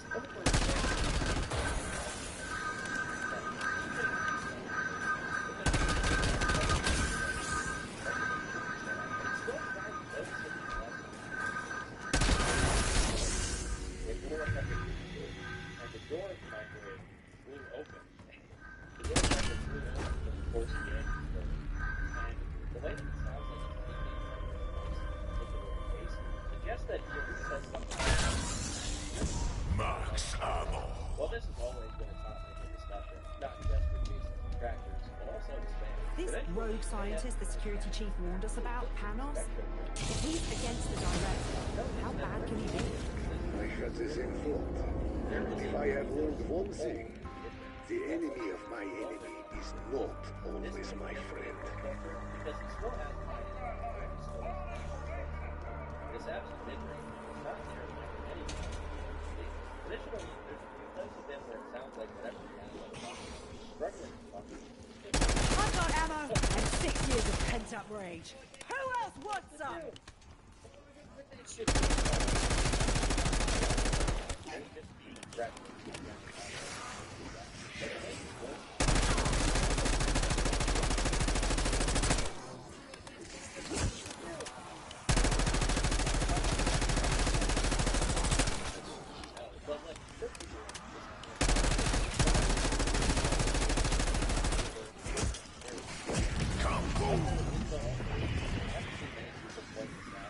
Sounds like he's trained his voice to sound more like it.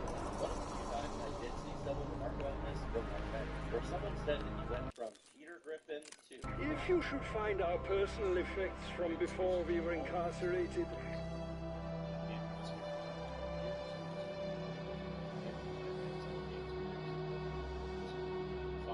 The way he over-enunciates and projects his voice sounds like how a conventional voice actor would sound. Except McFarlane, the guy who voices those characters, can't sound like that, although he doesn't force his voice to be.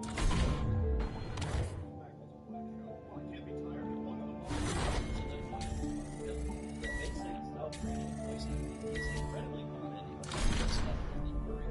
which Jason was a part of. You may be aware of the fact that there are a few consumers and such who these kind of cartoonish voices, which are often also in the culture, all of which is fit into Jason's case. The thing is, it's not standard for this kind of VTuber to rely on their vocal training and using voice changes. As a matter of fact, plenty of them teach others how to do it. Hi, my name's Rico. I may not seem like it, but I'm a professionally trained voice actor who happens to be a VTuber. None of this would even be a problem, per se, if Jason didn't lie about it. But then again, the crushing majority of Jason's problems wouldn't exist if he didn't lie. So I guess that's really pointless for me to say. Alternatively, there is another explanation, which is that Jason just recently hopped on testosterone, and he's going to be yoked out of his mind real soon. Now, even with people being skeptical of his voice, it didn't seem it affected his ability to be popular online. But as time went on, he became increasingly vocal when it came to his opinions on video games.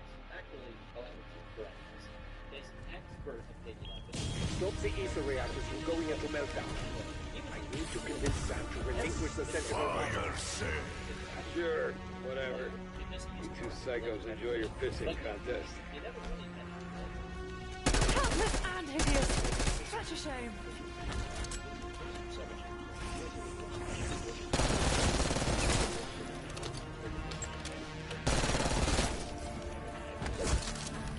Oh, you just the little ray of sunshine inside this wayward reality. Sam. Maxis isn't coming back, is she? I wish I'd leveled with you sooner, Elizabeth. The Forsaken wore her down until there was nothing left. Deep down, I always knew. How dare you give me false hope? It is the last thing she would have wanted. I know this better than anyone.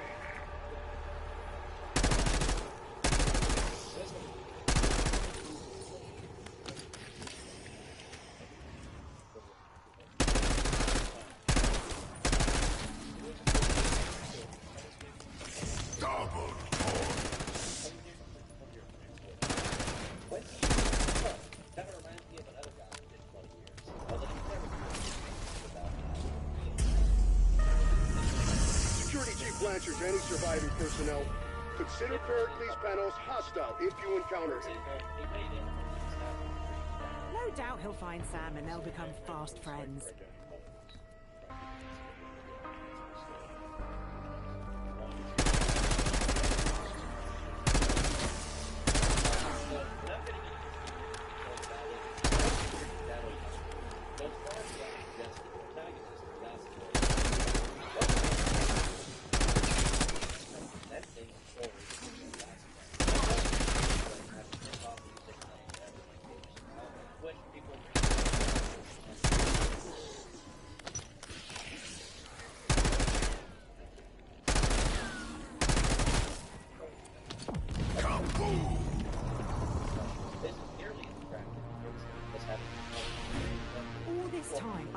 To the hope I could bring back Maxis.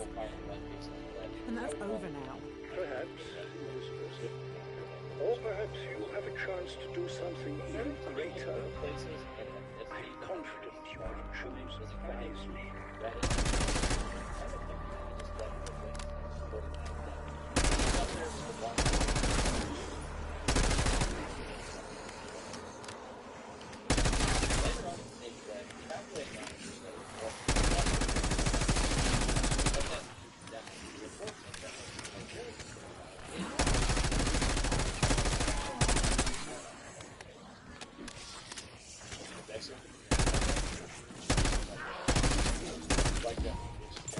Max armor.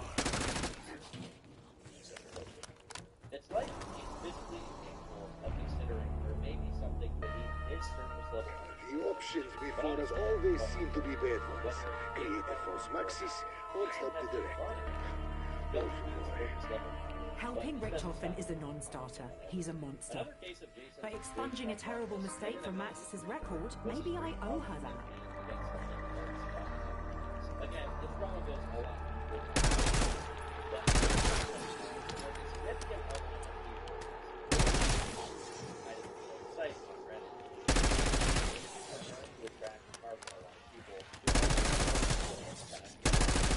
But also, Jared, one of the tactics of what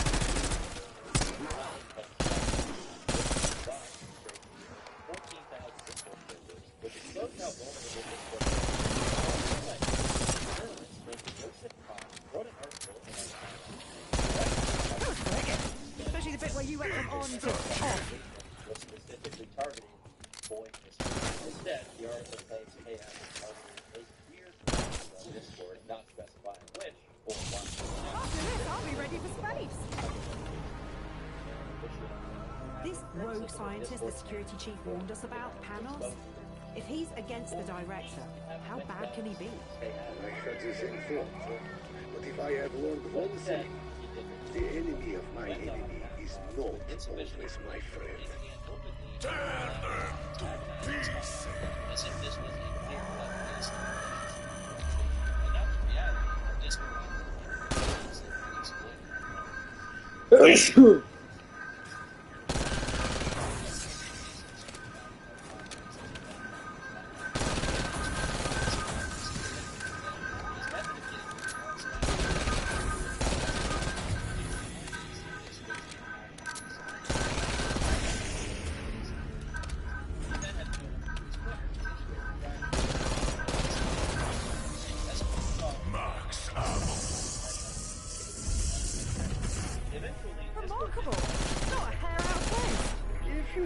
find our personal effects from before we were incarcerated? I had some Swedish magazines you should definitely not look at. Ah, thanks for warning. I'm sure you only bought them for the articles.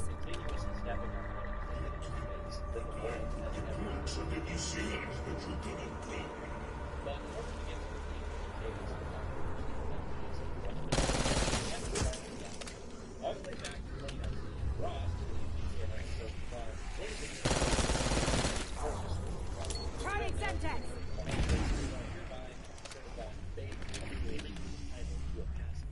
All the way back to 2007, Ross began watching videos where he gave a voice to the protagonist of the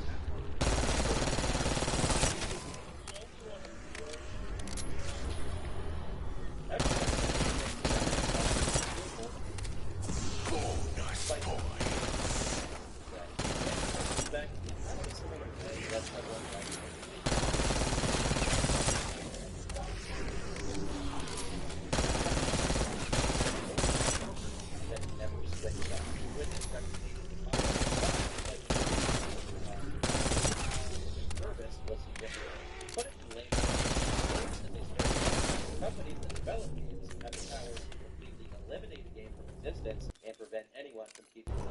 In some cases, this means making it so that a multiplayer game can only be played on limited servers and then shutting those servers down. In other cases, this means ceasing the sale of both games, both physically and digitally, but still going after anyone who tries to make the game available online. Most recently, an example of the latter is intellectual property laws and government institutions being weaponized against ROM sites by gaming companies, despite plenty of the games the site provide no longer being sold by said companies. Despite not making any money, they still want to prevent anyone from The book really pans out to be erasing the game from history and going after anyone who fans it. The specific focus of Ross's video is criticizing the legal concept that all purchases of games, digital or physical, constitute the purchase of a license, not a product. And the company is free to have that license whenever they want to. You can get into the weeds of intellectual property laws while discussing this, which I'm going to avoid doing. But it's hard to not be sympathetic towards these efforts to conserve games, as well as all other digital media, especially if you play games or care about art at all. Now, 5 years after Ross posted this video, he made a new one on the same topic, this time announcing the largest campaign ever to stop publishers from destroying games. This campaign was called Stop Killing Games, and it outlined a few strategies to get the ball rolling legally on the subject of video game preservation and consumer rights. Although there are many different ways to do so, one that is highlighted is the European Citizens Initiative petition, which could get the subject discussed in the European Parliament. In the description of the petition, it states, the initiative seeks to prevent the remote disabling of video games by the publishers before providing reasonable means to continue functioning of said video games without the involvement from the side of the publisher. The initiative does not seek to acquire ownership of said video games associated with intellectual rights or monetization. Listen, the ether reactors need to be stabilized before they kill us all. Get to my office. Restart whatever systems you can find on the way.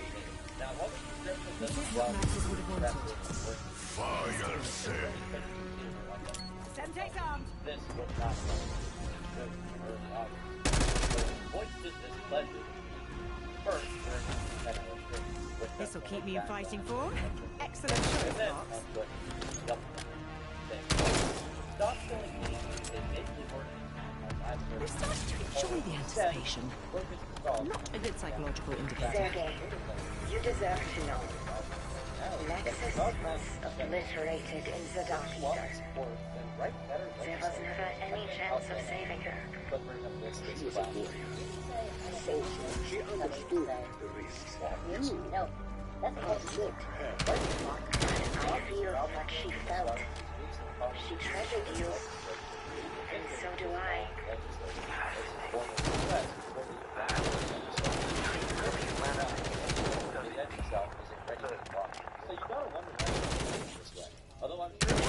And hideous. Such a Kaboom! As with languages today, it doesn't solve the Blanchard to all stations. Look out for Panos. He killed my team and won't think twice about bragging you. Stop killing games. Wait, someone actually willing to help? Are you all hearing this? To have ERM that the developers can turn on and thus render. what they want to change. The way to do it, not only is it in language that makes it so that it lines, numbers,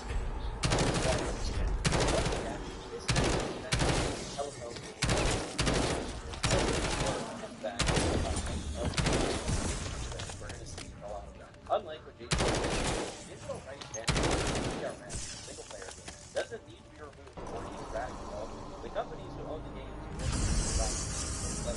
All this time, I clung to the hope I could bring back Still have Maxis. to be easily available for And purchase. that's over now. Or perhaps you have a chance to do something even greater. This allows you a major source of value since this is the thrust of the controversy involved in law now, as representatives have increasingly argued that they apply what it is. But there is a lot of things that come closer to DRM, such as the original GTA trilogy, which has been by the started definitive edition versions that look like many people reacted to. In this case, list of original games and their subsequent replacement had to do with, for example, licensing. But again, Rockstar The options before us always seem to be better. Agree with Maxis or help the director. Helping Richtofen is a non-starter. He's a monster. By expunging a terrible mistake from Maxis' record, maybe I owe that.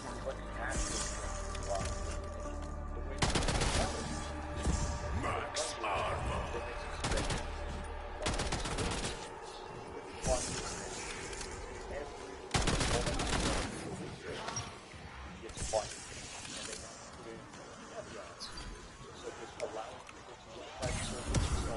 At this point, I'd be just as happy to inject something into my eye.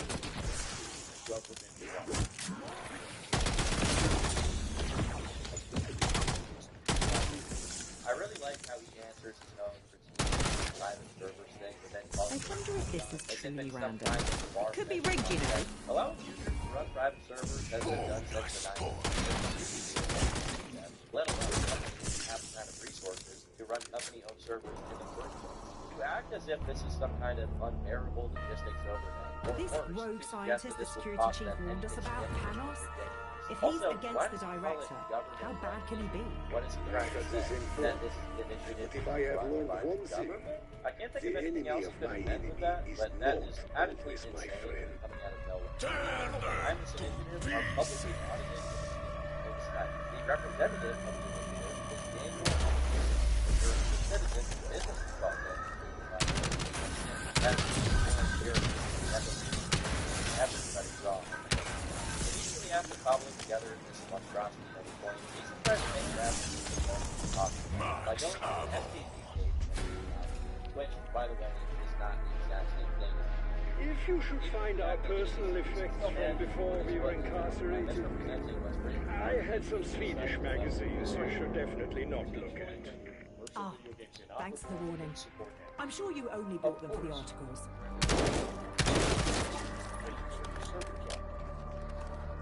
Young Liv, you were well over your pay grade.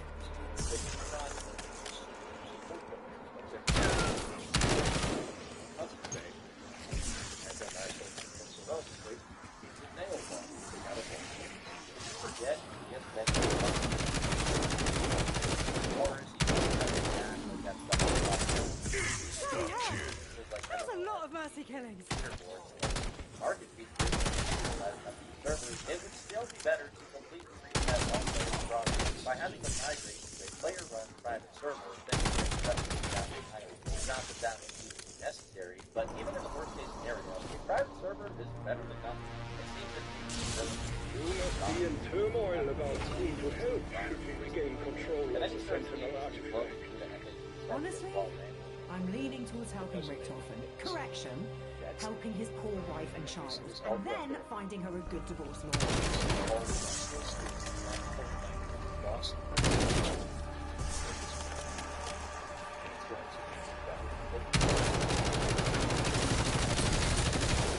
Quit complaining. I spent 6 years in the cooler.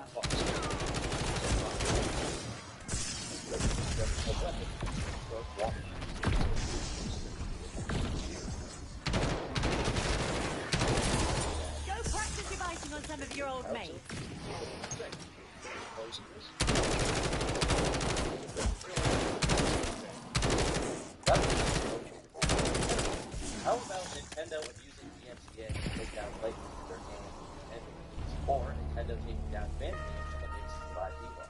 Is that not government overreach, since Nintendo is directly using legal means provided by the government to antagonize gamers? Or is it only government overreach that leads to security claims? Because I don't even see Jason making a both charges that fence-setting kind of point here. He is fully taking the side of protecting DRM and IP law at all times. If you even dare to question it, you are wrong.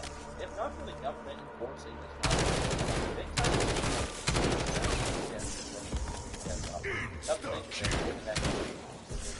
gas of AAA gaming for the past few years.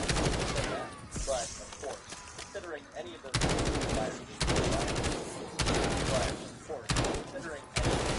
I'd wonder how gratifying that might be, but wow! More involvement in regulation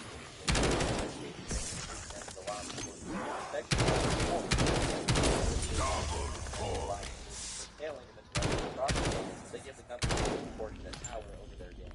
Taking the middle ground in this debate necessarily means you are only and exclusively in support of corporations consumers with the unwavering support of the government and no recourse whatsoever.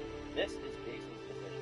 You would think that a guy who chose the name Pirate Software and who talks about how important it is to share information to promote game development wouldn't be so eager to provide internet to DRM. If all of this wasn't bad enough, this cat begins feeding him false wants to end all live shows and make them single. And not only does he jump in the bid for it, he smugly begins taking a bid for that on stream before he even confirms it. Giant live services is this is not based on Vegas. He has the protection to have all games to be updated. To be single player, you can just have a source of that information. If that's the case, all of this means shit. I dropped the mask and pipe. I have no qualms about that. If the intention is to turn all live service games into single player games, they can eat my entire ass. I feel like you've said this like 5 times. This is going to be the hot news today. It's just going to keep coming up. Keep coming up. The reason that I'm talking about it so much is Sunder, our pants editor, our tailor, is sitting there taking all of this video and turning it into a video so we can put it up on YouTube, so I never have to talk about it again.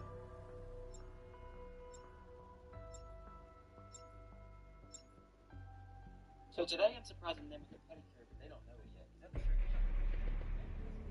Before I tell them about the pedicure, I really want to make sure that this is not been a physical. I bought him clothes at Finn, he just prefers the big night. After shopping around for a while, I'm thinking about the pedicure, and never showed me that it's something. So you've never done it? Basically, they just look at it. I hope you rested up on your journey to West Virginia. You look well, all things considered.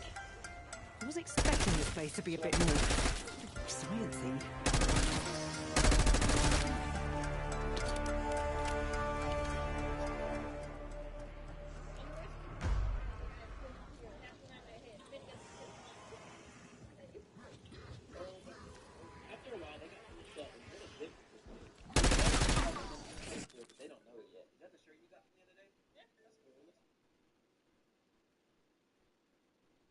Yesterday, a report came out saying there is a new on Mars, and it says gold.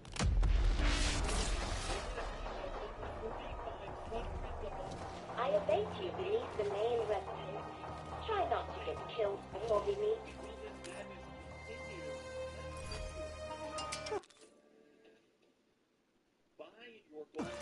Right now, let's hope my gravestone won't reflect my southern hospitality.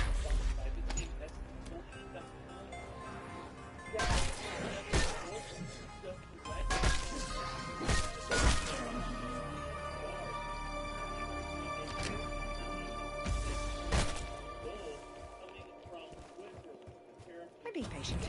Very patient. Can't you tell?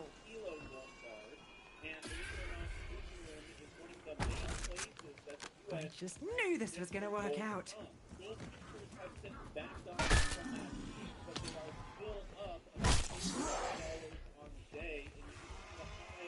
I am not in the mood for your shenanigans!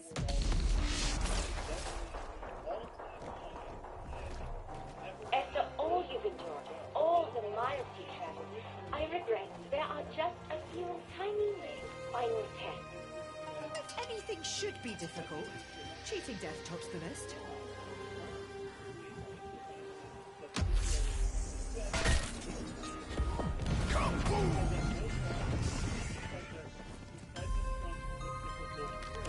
I'd forgotten you were a bit of a sadist, Fox.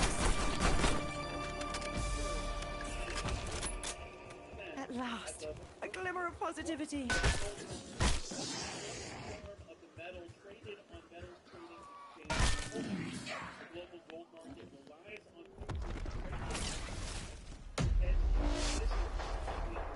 Even if this prima materia stuff can regenerate Maxis's body, how can it regenerate her mind? Her soul? The sentinel artifact manipulates time as well as matter. Her human form there will be good from the past. She will be the woman you knew. Trust her.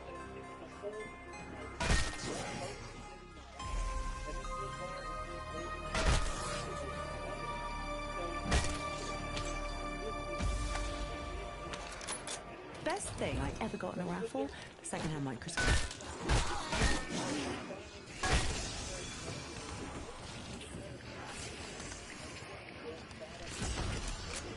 Well, aren't you just the little ray of sunshine inside this wayward reality?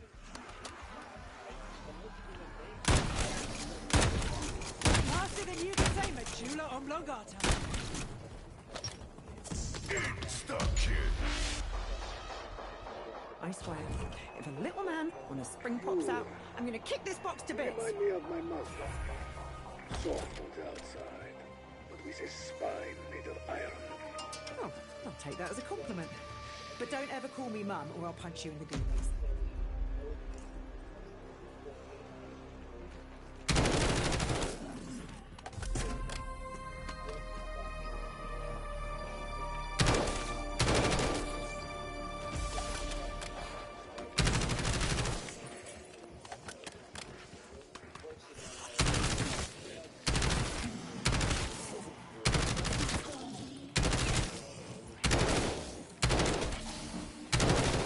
Double points.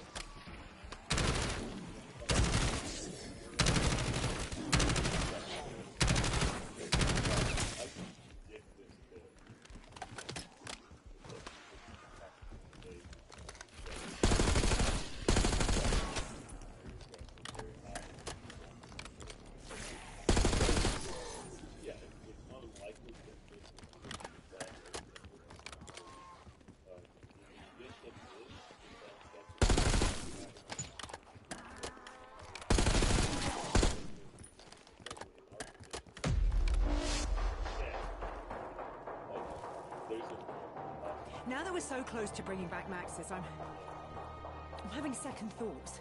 I mean, we're playing God here. That never ends well. I know she was special to you. To me as well. If there is a chance, this will work. Tear them to pieces.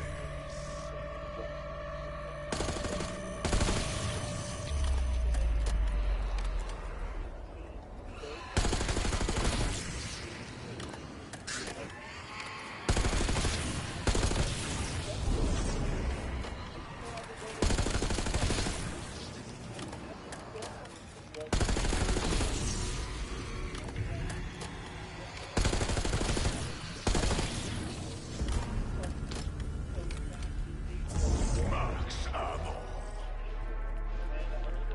Captain Revanov certainly seems revitalized. If nothing else, Sergei's a survivor. I grieve for what he went through while we were away. So an $8 difference. It is $4.35. That range really.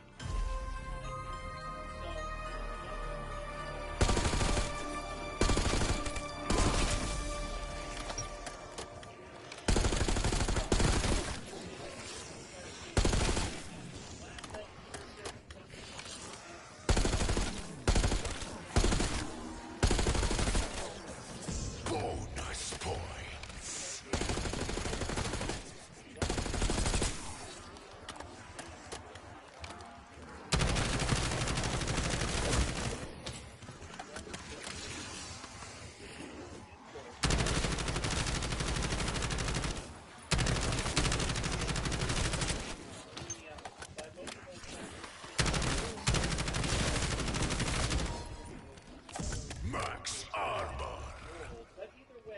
big news for anyone who is buying gold or silver because this is the first time we've seen the tariff actually get placed on a precious metal, I think, ever. Earlier this week, I put out a video talking about the tariff placed on copper, and I posed the question, will one be placed on gold?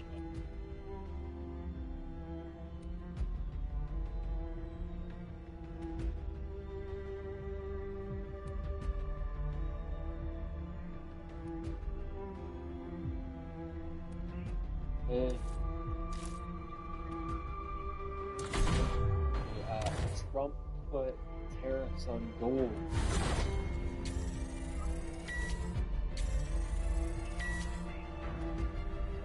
Well, so far it's looking good. It's raising the price, but yeah, you'd think it'd be a bad thing. Yeah, but so it's 100 ounce and 1 kilo bars from Switzerland. Think about how crazy 1 kilo is. That's what the rich people trade in, hey? Like, you know how I buy the 1 ounce bars? Those are 31 grams each. The 1 kilo is obviously 1,000 grams, right? So my entire gold stash only weighs a little over 310 grams. So that means, yeah, those rich people, they trade in 1,000-gram bars.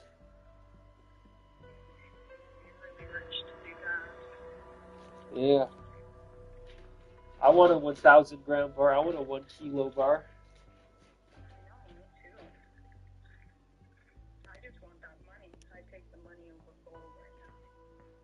Really? You take the money over gold? Yeah. But gold's gonna be worth more. True. But I have bills to pay. Yeah. I got steaks to eat. True. A lot of steak for that much money. Not at today's prices. Yeah, true. So did you get your quesadilla? Oh yeah, I got the quesadilla. It was delicious.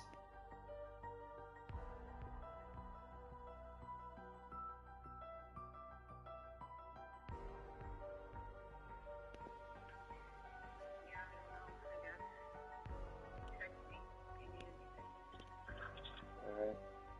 Big guy could get a steak for tonight. Like I'm not hungry right now, but Well, you would. I don't know. Don't go to Save on Food. I really wish those T-bones weren't so expensive because those thick T-bones are so good. I think we just gotta catch those when they're on sale, and then like you're gonna have to like I don't know, you're gonna have to let us like it because if we see a sale, you're gonna have to freeze the dates and then like take them out the day before. No. Because you can't just buy them every time you want or when you want them as often as you do. Because you can buy a jumbo pack and then freeze them. That's just that. Oh, I don't want to freeze my steaks. We do it all the time. That ruins it. At that point, it's pretty much just ground beef. Might as well shape some ground beef into a steak and eat some ground beef. That would be a hamburger, actually. I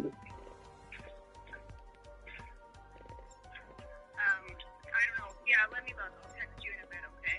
I just need to get out of here. Alright, sure, sounds good. We'll talk later You then. have to walk to co-op. Yeah, I'll find I'll walk to co-op. I don't know. Yeah, like you may find they're just as much there, but I don't know. Maybe I'll walk out. And I like Save on Foods. And the crazy thing is that steak was $4 off. Because it was fried, it was a fry today, so it I was need to $4 find the off. artifact. Still It's the not. only way to end this. You stop the ether reactors from boiling us in our skins. Find my office. I will be in contact. This is what Max's would have wanted. It has to be.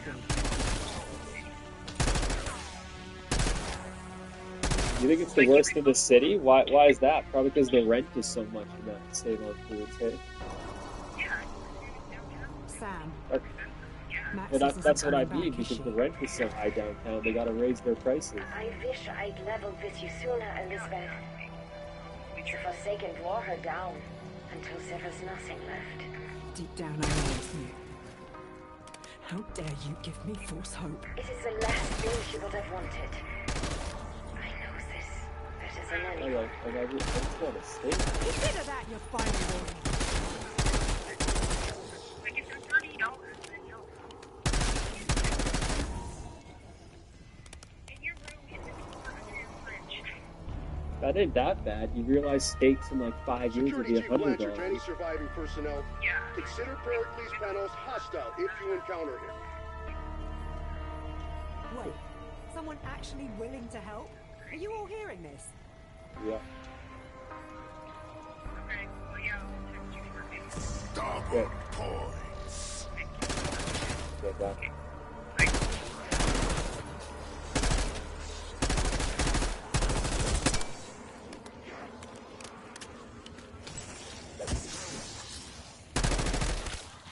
Sending a Zemtex!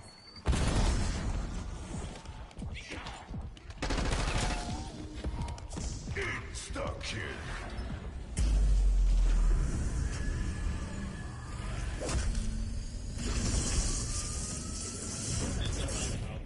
Bob's your uncle. We're here.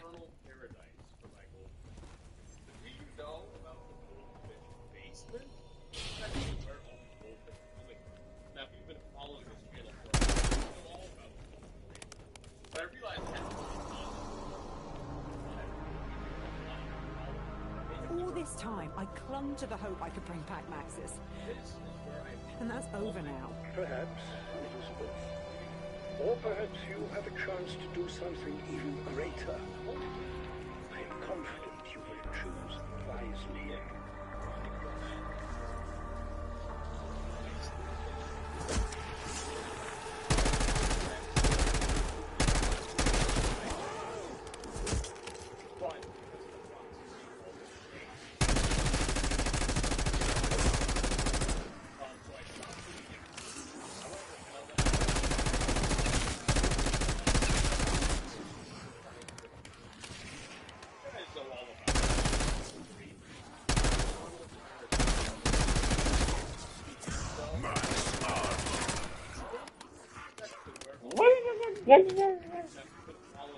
All this waiting, like face. Lucky me.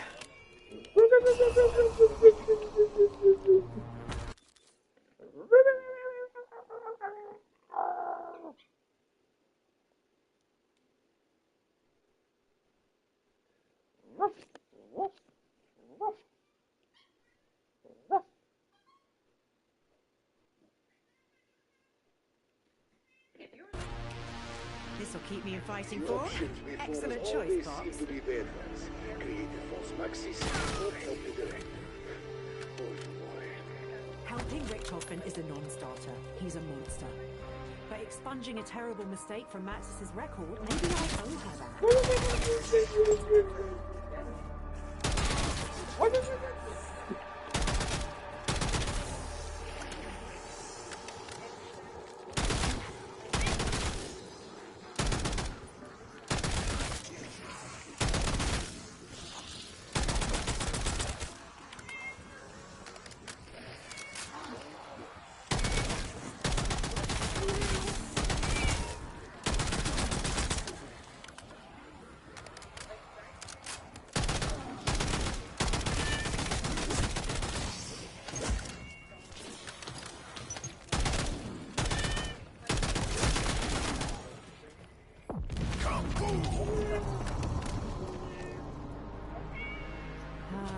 This rogue scientist the security chief warned us about, Panos, if he's against the director, how bad can he be?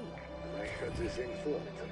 But if I have learned one thing, the enemy of my enemy is not always my friend. Tear them to pieces.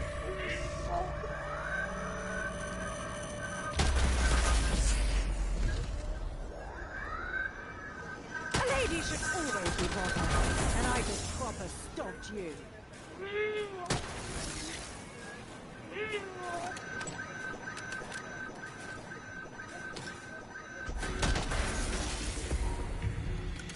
Max ammo.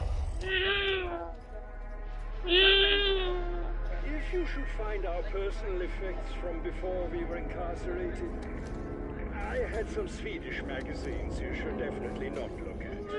Ah, thanks for the warning. I'm sure you only bought them for the articles.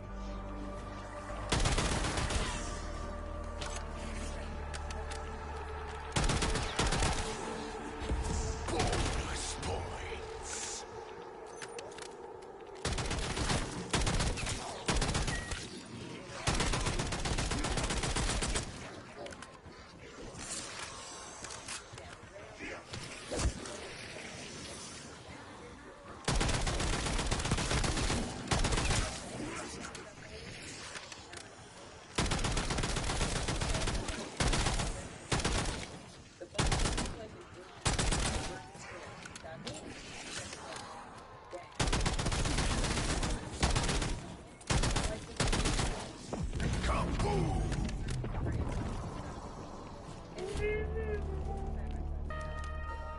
We must be in turmoil about whom to help should we regain control of the Sentinel artifact.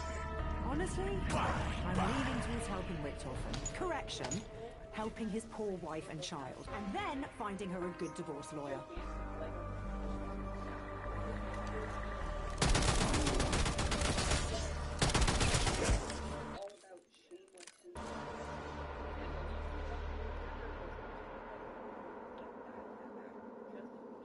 To be clear, they can still do it.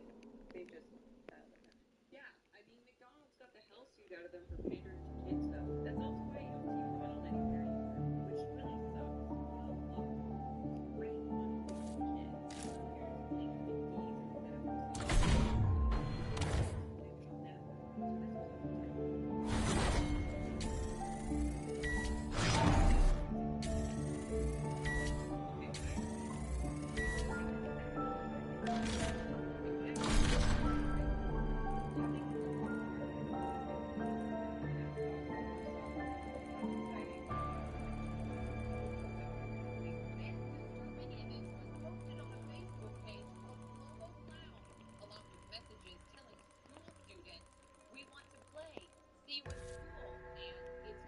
These professional clowns say the reports are deeply upsetting and hurting their business.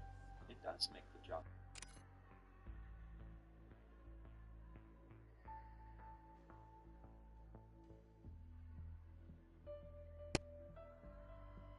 Through 0% chance. Moms had been campaigning to get rid of Ronald for years. They used to send that guy into schools, and moms did not like that. And by that time, it was really reaching a fever pitch. Not to mention, I mean, clowns really just are not cool to the modern child. It's kind of hard to believe that clowns were ever cool to children. But when Ronald debuted, Bozo the Clown was the biggest kid show on TV. I've got an important question to ask you. Are you all set for lots of fun and fabulous prizes? Yeah! And McDonald's actually went in and snatched up the actor that played Bozo the Clown to be their mascot. So they took the guy from the most loved kid show on TV and made him their mascot.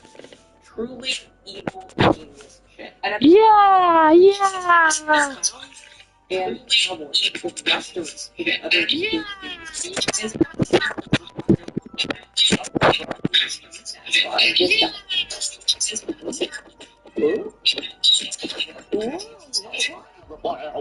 It's time to get it out, Lamb! The current most iconic kid show from kids franchise on TV, Despicable Me, and the Minions.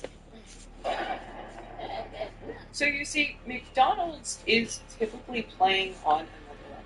You don't see any other company thinking like that. They really were evil geniuses at what they did. But according to today's customers, McDonald's transition was not just a visual. McDonald's itself has allegedly become a shell of its former self. I remember the last McDouble I had. I got it in the drive-thru, and I was driving home, and I took a bite out of it, and I looked down, and I looked at what the burger looked like, and I told myself, this is the last one. It's just not good, bro. Like, there it is. Like, look at that. You know what that looks like? That looks like a flaccid, you know, like, it just looks nasty. Again, this is the company that used to be the undisputed king of American fast food. It practically invented Yeah!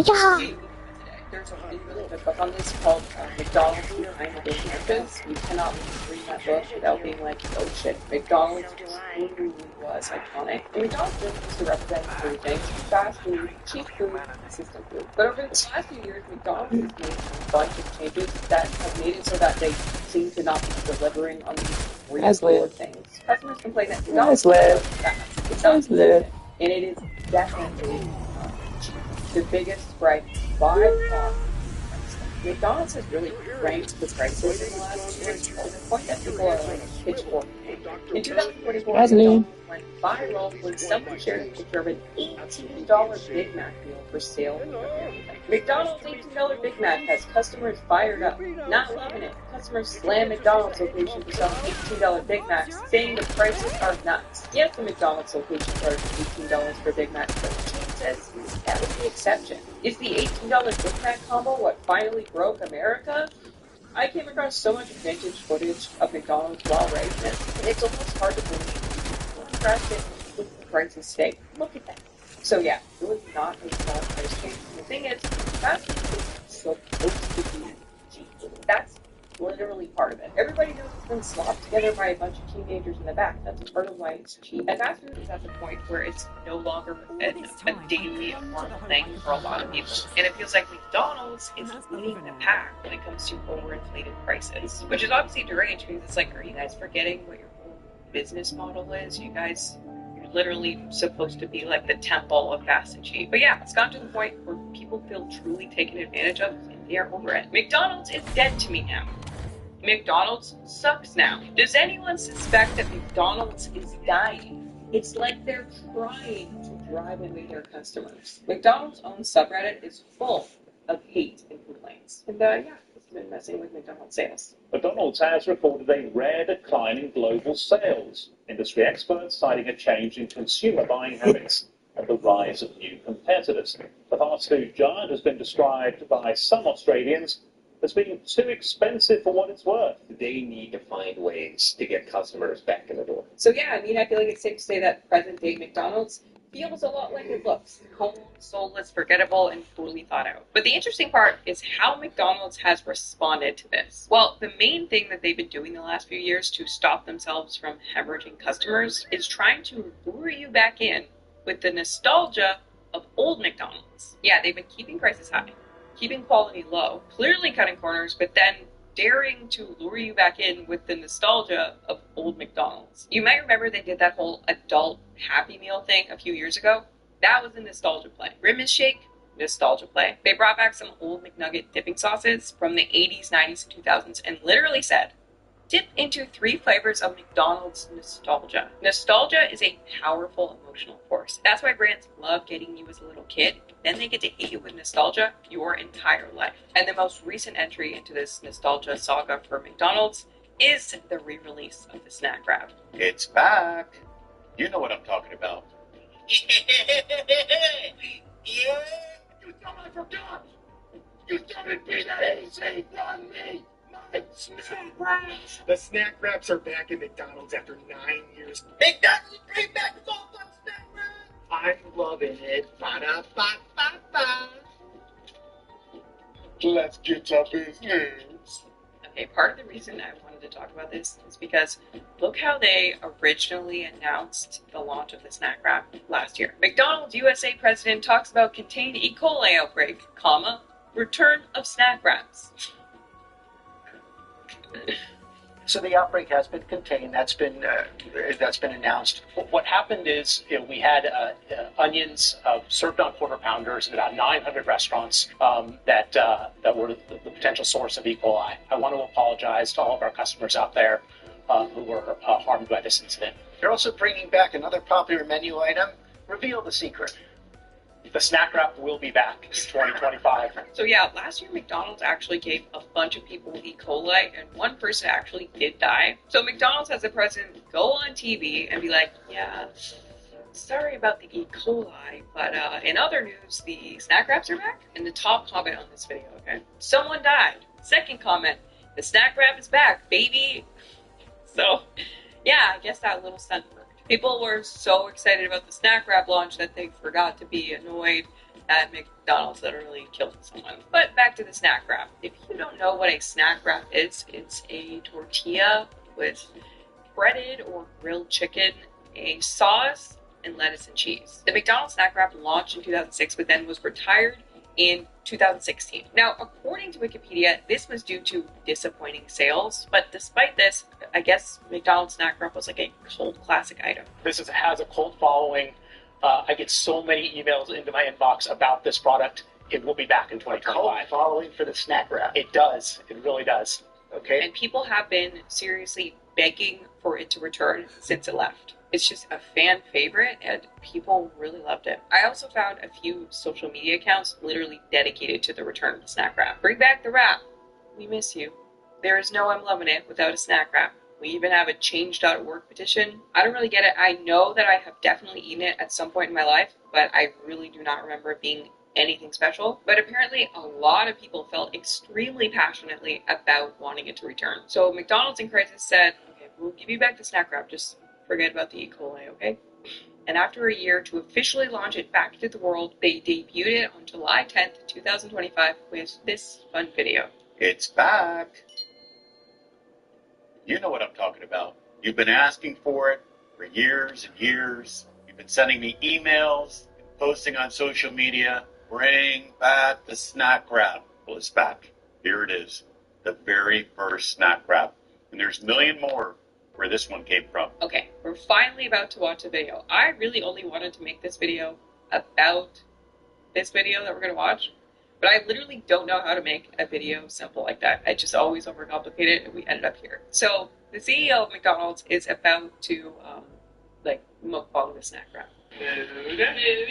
He does it quite, I would say, unenthusiastically, with his very monotone voice. For years and years. His overall lack of enthusiasm. Bring back the snack wrap. And most importantly, his hot little hands. I have here, my hot little hands, the spicy snack wrap. So let's dig in. I'll give you a quick review on it, and then we will move to the creamy ranch. Oh yeah, so good. Okay, I feel like you can't say so good before you've tasted it. You said it's the first one. Very easy to hold in your hand. The wait was 100% worth it. The anticipation that's been building when you actually bite into this, incredible. That's the spicy. High bar on the spicy. We'll see if the creamy ranch can match it. Looks the same on the outside, doesn't it? Here we go. Delightfully different on the inside. You know, I think I'm going to have to declare the creamy ranch is the winner. Although I highly encourage you to actually try both and make your own decision. Snack wraps, they're back at last. When you play that back, you notice that he's making micro expressions of disgust that give that I've never eaten McDonald's before and I will never eat it again. Like if you freeze frame, there's tons of these. This is the actual face my dog makes when he was expecting something good, but I give him something sus instead. The whole thing definitely just comes off as very mechanical and unnatural. Looks the same on the outside, doesn't it? Delightfully different on the inside. But I think the biggest thing is that this video failed to convince me that the McDonald's CEO has eaten at McDonald's before and will eat at McDonald's again. Oh yeah, so good. Like, I feel like I want to walk away from this video feeling like we know that the CEO finished those. You know what I mean? Like, that's what he had for lunch. That's how you want to feel, I feel like. But that is not the vibe that I get. I feel like if we took a poll right now, what percentage of people think that he actually finished those versus throwing it in the garbage? I think we all know he threw them in the garbage. Also, I'm sure it was awkward for him to make, but like, as the CEO of the company, literally no one should be more excited about this snack wrap launch than you, other than there are definitely some McDonald's like super fans, like those like collector types. Also, we know that there are those people who like ran the snack wrap fan accounts. Fair, okay? Those groups of people, they're the only people who should be more excited about this than you. The snack wraps are back and my body is so ready. Yeah, the CEO was just bringing us this. Looks the same on the outside, doesn't it? Here we go. Delightfully different on the inside. And the comments in reaction to it were really kind of like as lukewarm as the vibes. Clearly the CEO has never eaten McDonald's. This was his first time trying McDonald's. We are boycotting. All in all, really just not how you want your extremely hyped item launch to go. Like on that post, not one commenter was like, yay, the snack wraps are back. And the very top comment on the video was actually a post about a completely different company. The top comment was about the McDonald's CEO trying to copy the Red Lobster CEO. Because a couple of months ago, Red Lobster was going viral for having a really cool CEO. As a food company posting on social media, hoping for people to be interested in your product, it really could not have gone better for Red Lobster though. I love you. We went last week because of your TikTok. Bro saved Red Lobster. This CEO is awesome. I'm rooting for this guy. You saved Red Lobster, but on McDonald's end, it was really just like lukewarm as hell. So yeah, the snack wrap launched with that video, and to be fair, some people were very excited. Okay, James Charles was excited. Okay. I never thought I'd see the day. Some people tried it and said it was everything they wanted it to be. The nostalgia was all there. So, what do customers think of the reboot? Look, after nearly 10 long years, we get to sink our teeth into one. Had you had one before? Oh, yeah. Okay. It's like taking a bite of nostalgia. But just the spicy hit? That's what I'm wondering about. Ooh. How could I doubt the Golden Arches? This is gas. Oh, I've missed the snack wrap. My baby, my love, my perfect order. Tastes like 2006 nostalgia. It's magnificent, it's beautiful, it's wonderful. I am getting a little bit of nostalgia, but I'm also getting a little bit of new. Like, these tortillas seem bigger. Some people were just mad. You a food thug like me? You bite this joint from the middle. What the hell happened to the McDonald's snack wrap? That's what you've been waiting for. It is a mouthful of lettuce. I wouldn't say it's terrible. This one is wrapped like a burrito. A ton of tortilla. This is a salad. A chicken salad. Did if the ESA reactors go critical. There are so many other fast food restaurants that have wraps now. Like, for me, this doesn't even compare to, let's say, Burger King wraps, better. I don't get any wild bread on this fight. I get little lettuce than anything else. This is what y'all been hyping up? Arby's wraps, dare I say better. Overall, the Popeyes ones are way better. I can't believe some of y'all waited 12 years for this. Ooh, Sonic has really good wraps. That's what you want. Sam, Maxis isn't coming back, is she? I wish I'd leveled with you sooner, Elizabeth. The Forsaken wore her down until there was nothing left. Deep down, I always knew. How dare you give me false hope? It is the last thing she would have wanted. I know this. That is a...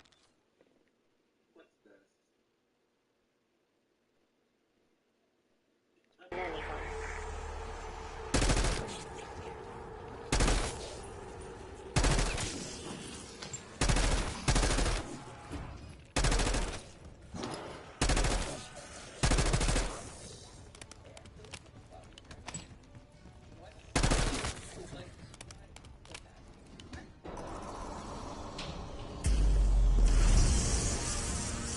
If you're hearing this, my name is John Blanchard. Keep your heads on a swivel for Dr. Pericles Panos. He's killed at least one of my teams and is absolutely insane. Hello, it is nice to meet new friends. Have you been outside? Did you get to see the hedgehog cloud? Remarkable. Not a hair out of place.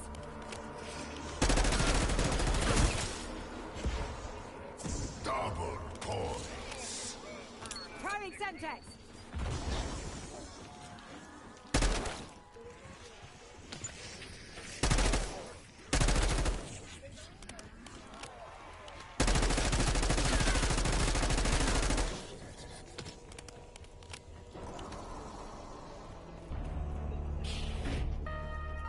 All this time, I clung to the hope I could bring back Maxis. And that's over now. Perhaps, Elizabeth. Or perhaps you have a chance to do something even greater. I'm confident you will choose wisely.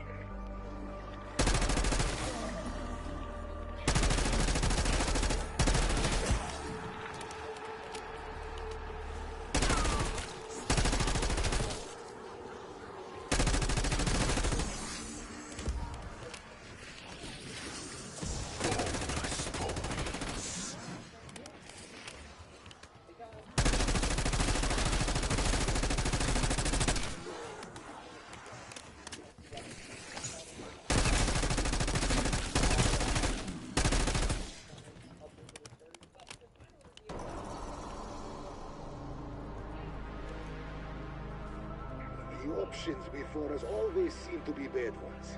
Create a false Maxis or help the director. Oh boy. Helping Richthofen is a non-starter. He's a monster. But expunging a terrible mistake from Maxis's record, maybe I owe her that.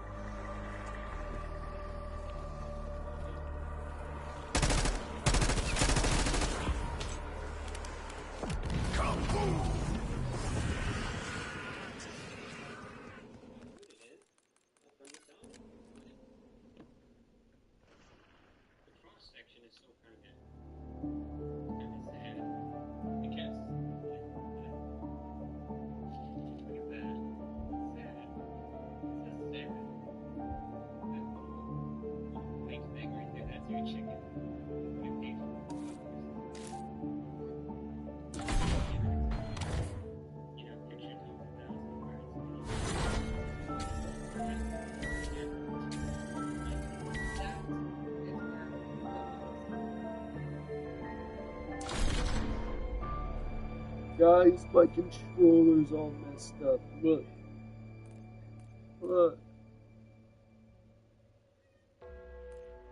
It's all messed up. Broken. It's got joystick drift. And it looks like that in there. Oh no, man.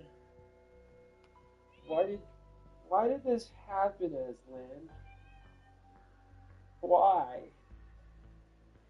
I need the controller to play the games, Aslan. Aslan! Is this your fault? This is your fault, Aslan.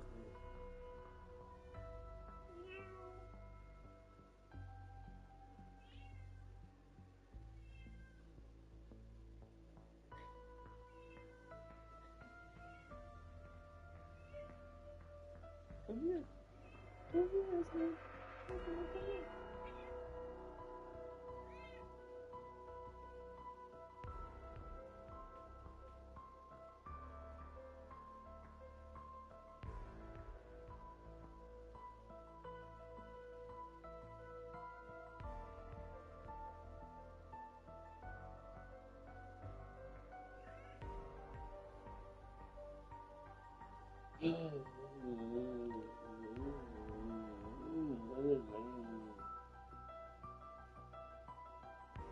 While the rest of the world advances and tries to move on and get better, Canada is actually going backwards.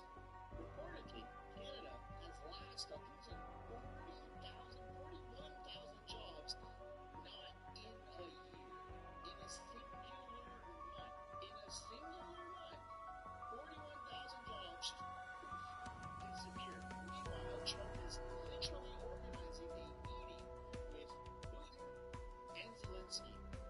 I don't know what the hell kind of sitcom and weird like TV show reality we're living in, but the Once Upon a Time guy from The Apprentice is bringing in two people that are in a major war that's affecting the entire world together for a meeting. Maybe a podcast, I don't know. This is weird, but one thing is for certain, Canada is totally fucked, but you already knew that. Welcome back to the channel, welcome back to another video, everybody. But before we get into it, I really want to encourage everyone to hit the like button and subscribe if you haven't already. It does really help the channel. I don't say it to be annoying, trust me. You can disagree, but I say it because 60 or 70% of you keep coming back for more, yet you're not subscribed. That could just be because you logged into your computer, your TV, whatever it is. So just do us a favor and try to shut me up. My wife can tell you it doesn't work, but I'm going to tell you it's worth a try. Yesterday, late last night, I posted a video about Pierre Poilievre and how things might not be going well for him in terms of his campaign manager, crazy controversies, drama, and it basically just boiled down to the campaign of Pierre Poilievre told the Trump family, we don't want nothing to do with you. And the Trump family was like, oh, okay, well, how about we go fuck yourself and well, now he lost the election. So all of that kind of centers around the campaign manager, Jenny Byrne, who's elected yesterday. And then this morning, we have Jenny Byrne says she will not lead the next Conservative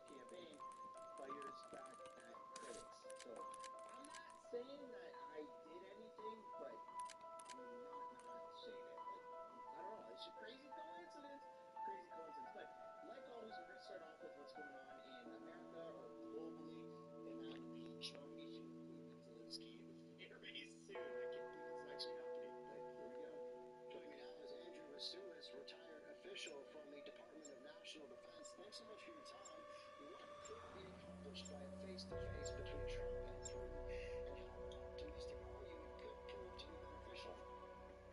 Well, the summit between Putin and Trump is two elements to it. First is a bilateral, that is, U.S. and Russian relationships, which also includes things like arms control, Sam is in Tower 3. I'm trying to find a way there. Stabilize the ether reactors before they go critical. Please. Fine. I suppose Sam's betrayal is fresher than yours. Darn it! You were way over your pay grade.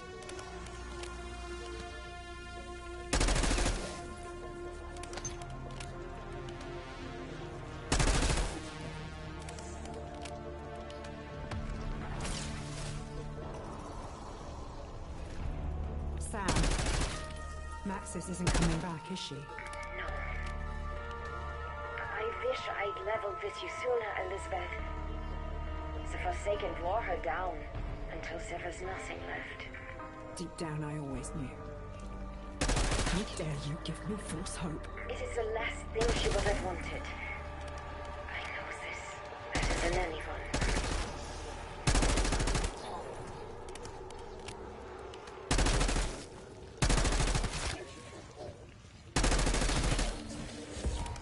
Double points.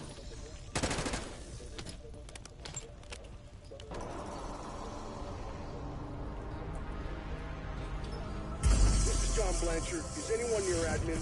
I had to hole up here while I was looking for that maniac Panos. Wait, someone actually willing to help? Are you all hearing this?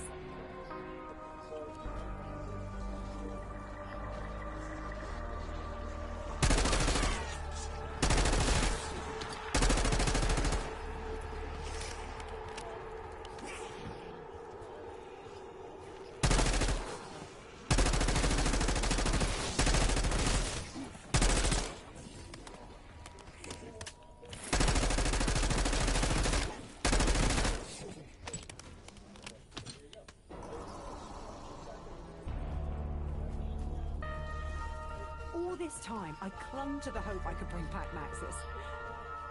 And that's over now. Perhaps, Elizabeth. Or perhaps you have a chance to do something even greater. I am confident you will choose wisely.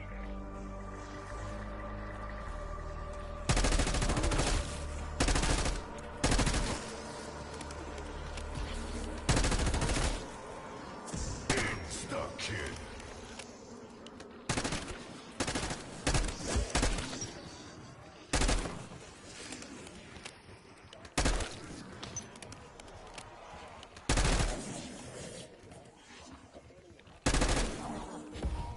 Bonus points. The options before us always seem to be bad ones. Create a false Maxis or help the director. Boy, boy. Helping Richthofen is a non-starter. He's a monster. By expunging a terrible mistake from Maxis' record, maybe I owe him. Tear them to pieces.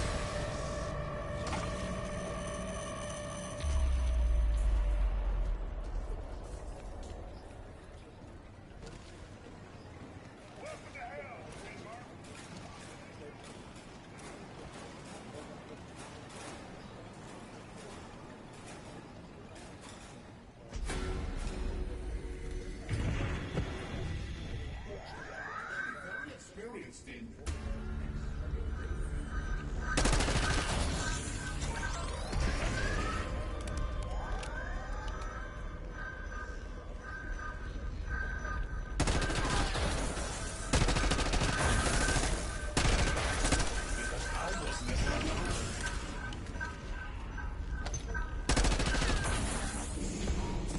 max ammo.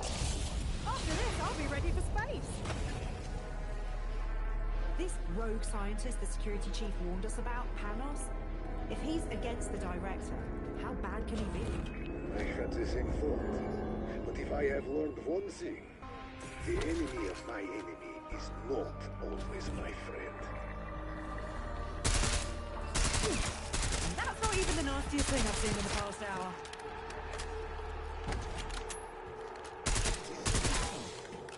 Come on now. Spit out some nonsensical bollocks already.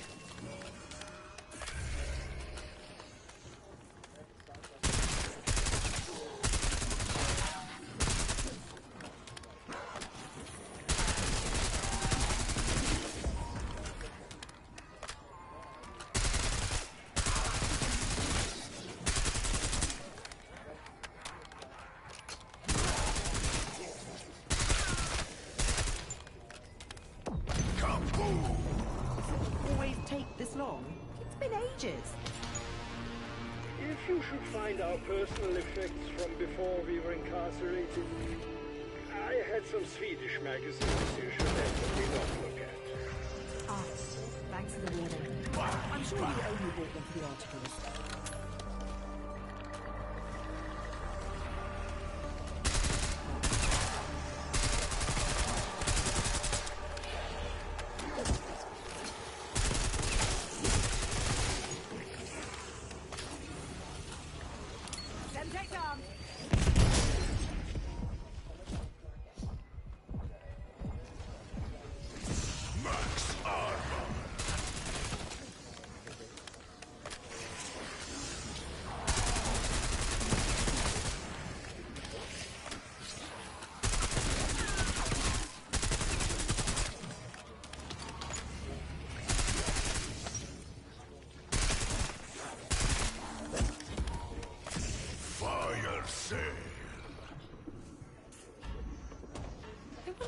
Different things are in there.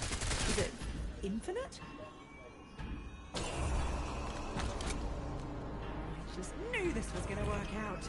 You must be in turmoil about whom to help should we regain control of the Sentinel artifact.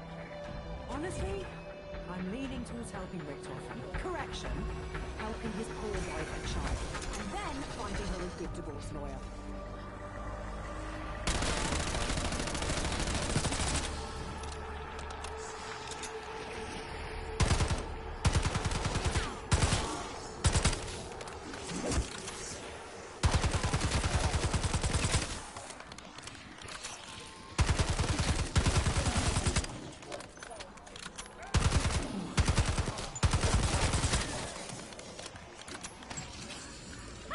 You're about to make a shocking discovery. Insta-kill.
If you could stop the ether reactors from going critical, That would be lovely.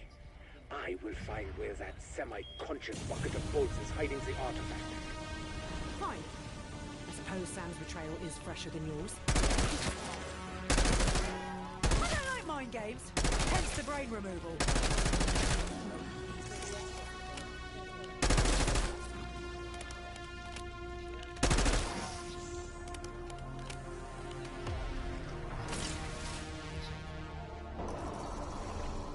Sam. Maxis isn't coming back, is she? No. I wish I'd leveled with you sooner, Elizabeth. The Forsaken wore her down until there was nothing left. Deep down, I always knew. How dare you give me false hope? It is the last thing she would have wanted. I know this better than anyone.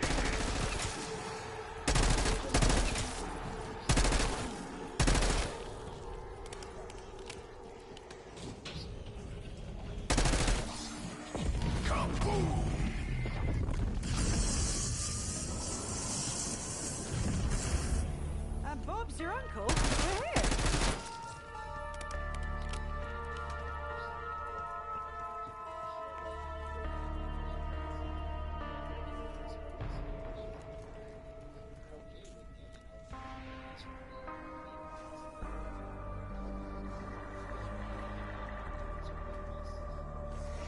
That's right.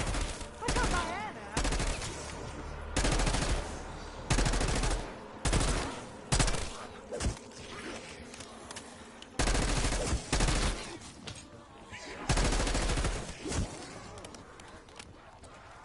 Sending a Semtex.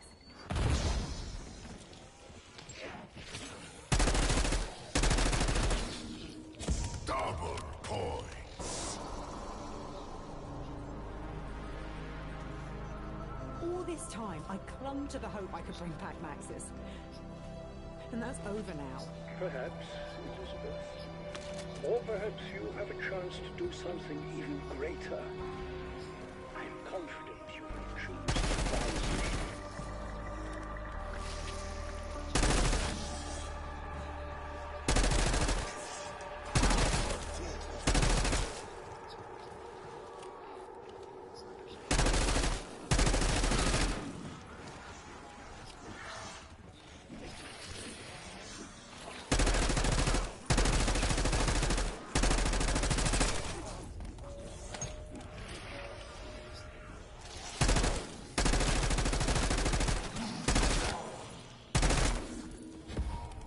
Bonus points.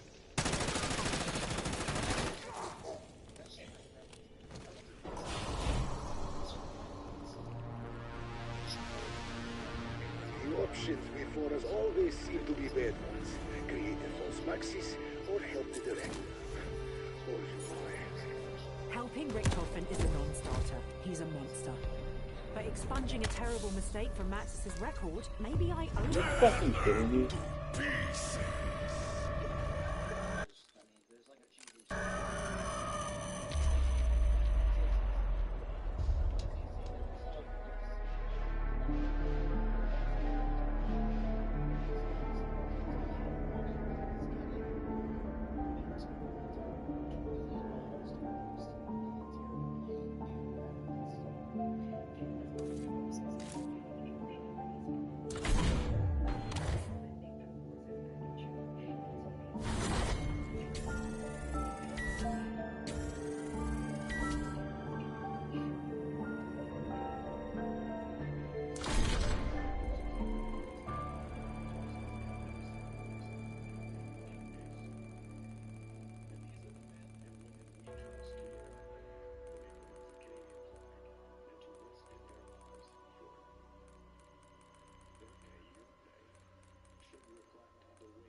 She's joining us now live. Actually, walk us through what exactly is changing. We're here at the country's largest air base, where the Prime Minister said that he is moving forward on his campaign promise to address the military's staffing crisis. The force is assured that 12,700 members, and across all the occupations, about 40 of them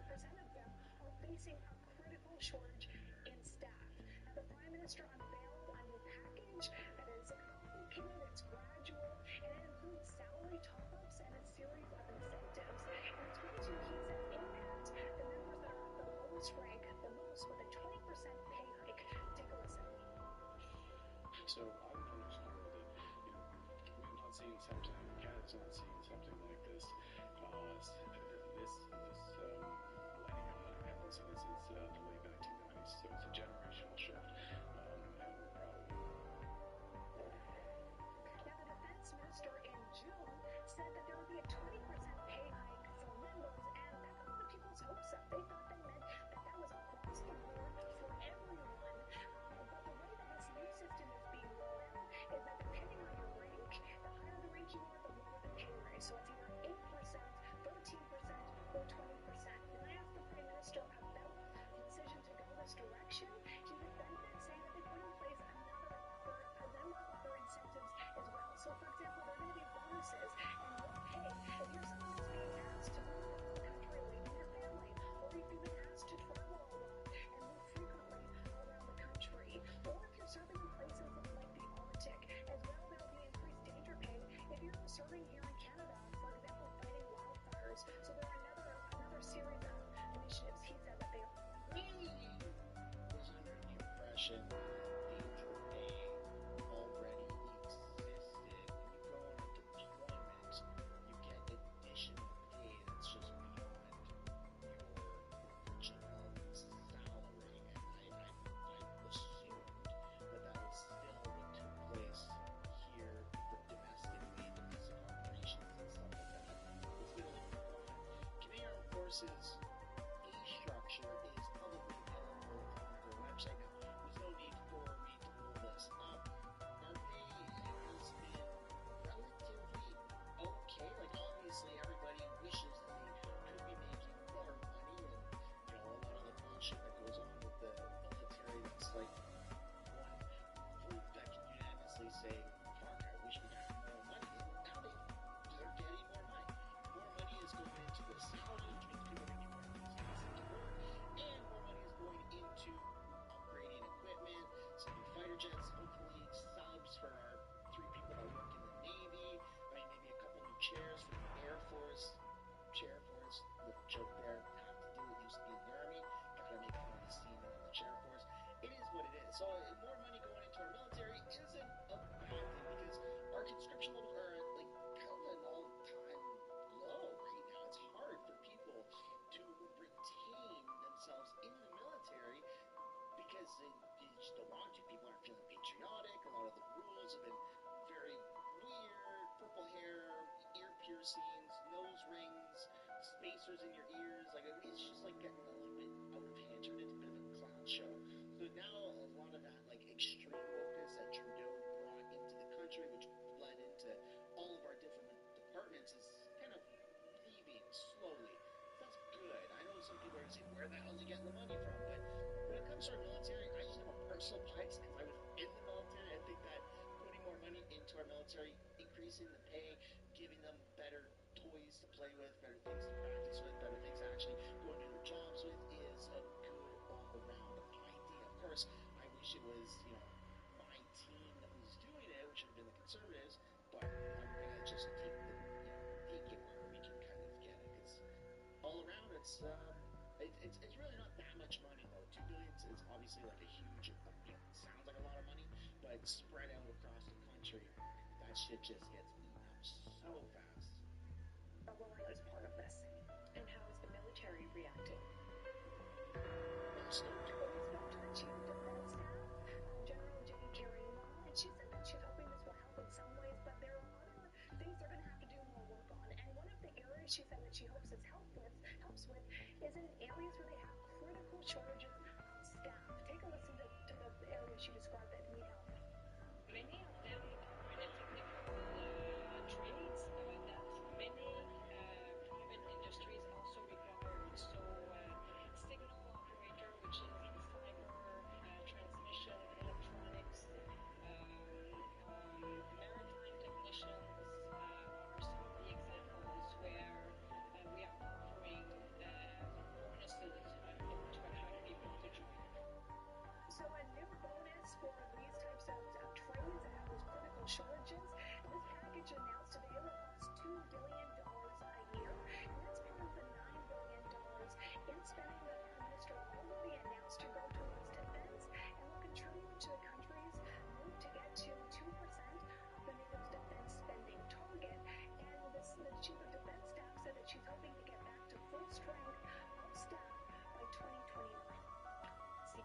cheaper and safer. Okay, so $2 billion is going towards sign-on bonuses for our military.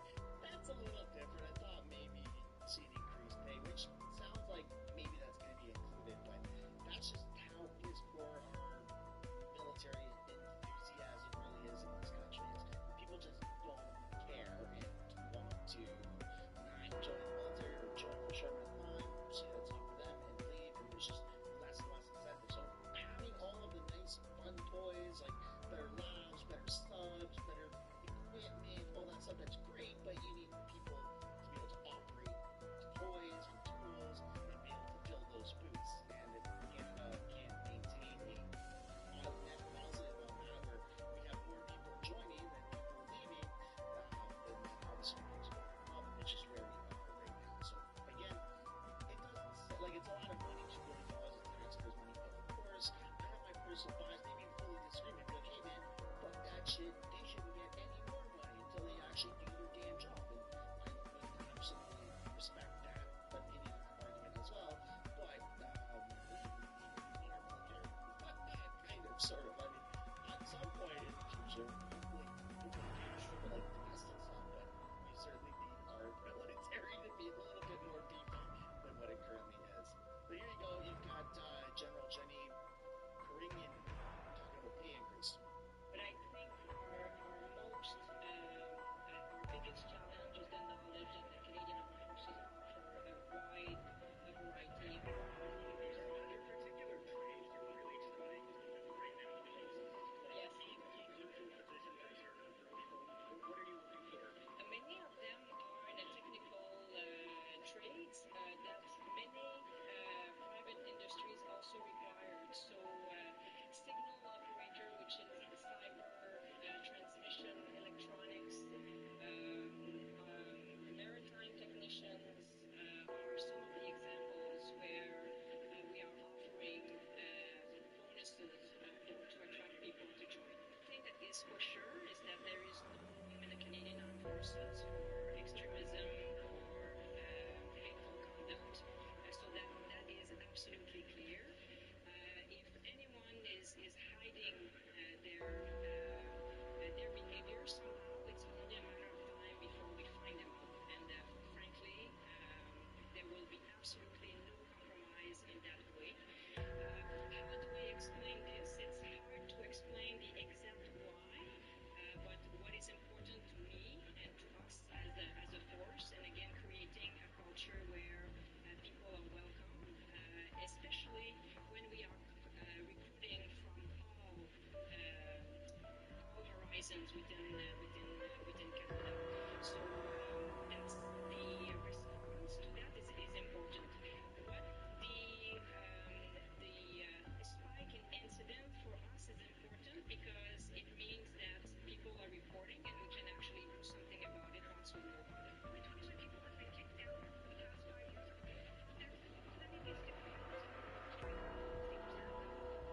So the policies are very clear at this time, and again, Such a weird thing to try to add more of a spotlight to. So for those that don't understand what the hell she's referring to, there's been a recent, like 0.001% uptick in extremism in the military, which is military trained individuals that are still currently active, have group chats where they've been saying some pretty gnarly shit that's gotten people in trouble. Also, apparently, continuing military training in their private time, which isn't like on paper inherently that bad of a thing. Like if you are a firefighter in your private time, you're probably still going to work out and do things that complement your firefighting. Not defending the recent individuals that have found themselves in the mix, but it's such a small group, like 5 people or 20 instances in the past 5 years where it's gotten to the point where people have been kicked out of the military or like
So I was excited about maybe that $2 billion being put to good use a few minutes ago, and now I'm on. Canada's just such a freaking joke. It's just such a joke at this point. I guarantee you, wait for it. Wait like 6 months, and I'll make a follow-up about this. Like, remember that time where there was like an extremist thing, and now they're doing anti-extremist rounds on a monthly basis? Yeah. Anyways, it's funny for those who know and are involved in the system, but just wait. Just bookmark this and wait 6 months, and I guarantee you some shit will come up for PowerPoint presentations. Anyways, love you all. Enjoy your weekend. Thanks for watching on this Friday afternoon. Like and subscribe, please. Please. Stop making me ask. Just do it. Just do it. I'll see you in another one.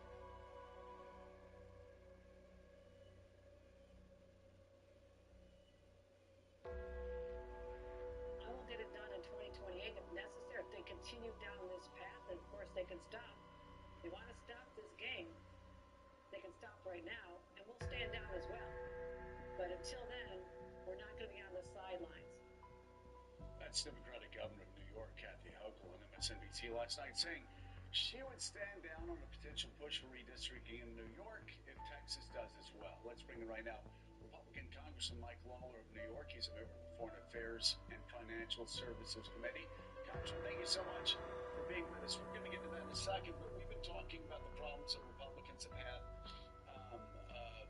because of the so-called Big Beautiful Bill, which could also be called the bad budget busting, debt laden piece of garbage.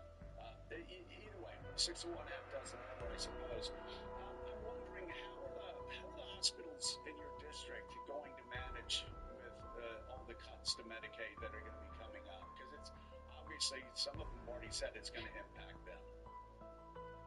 Well, respectfully, Joe, Medicaid is going to grow by over 24% over the next 10 years. What we focused on in the bill was rooting out the waste, fraud, and abuse within the system. Medicaid has more than doubled over the last 5 years in overall cost.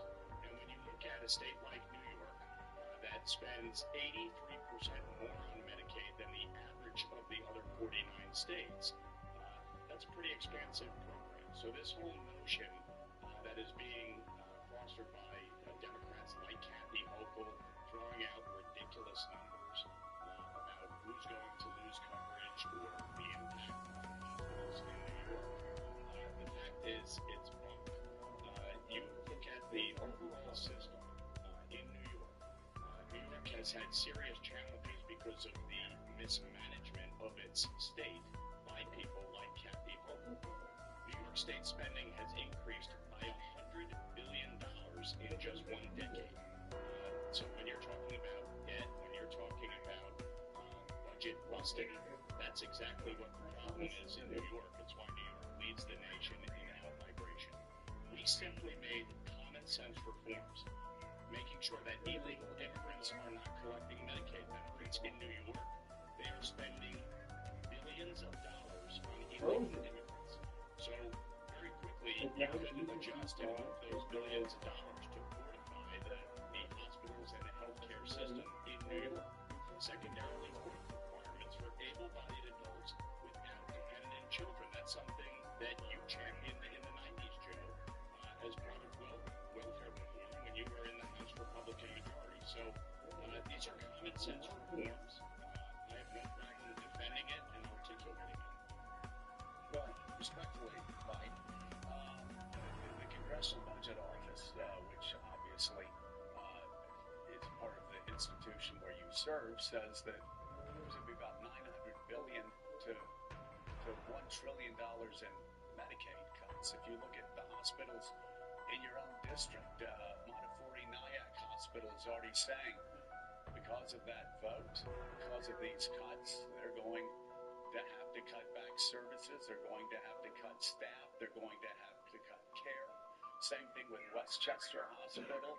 Hospitals across your district are going to have to cut services and care and staff members and budgets because of your vote and because of this bill that passes. That's what they're saying. It's not some left-wing focus group or some.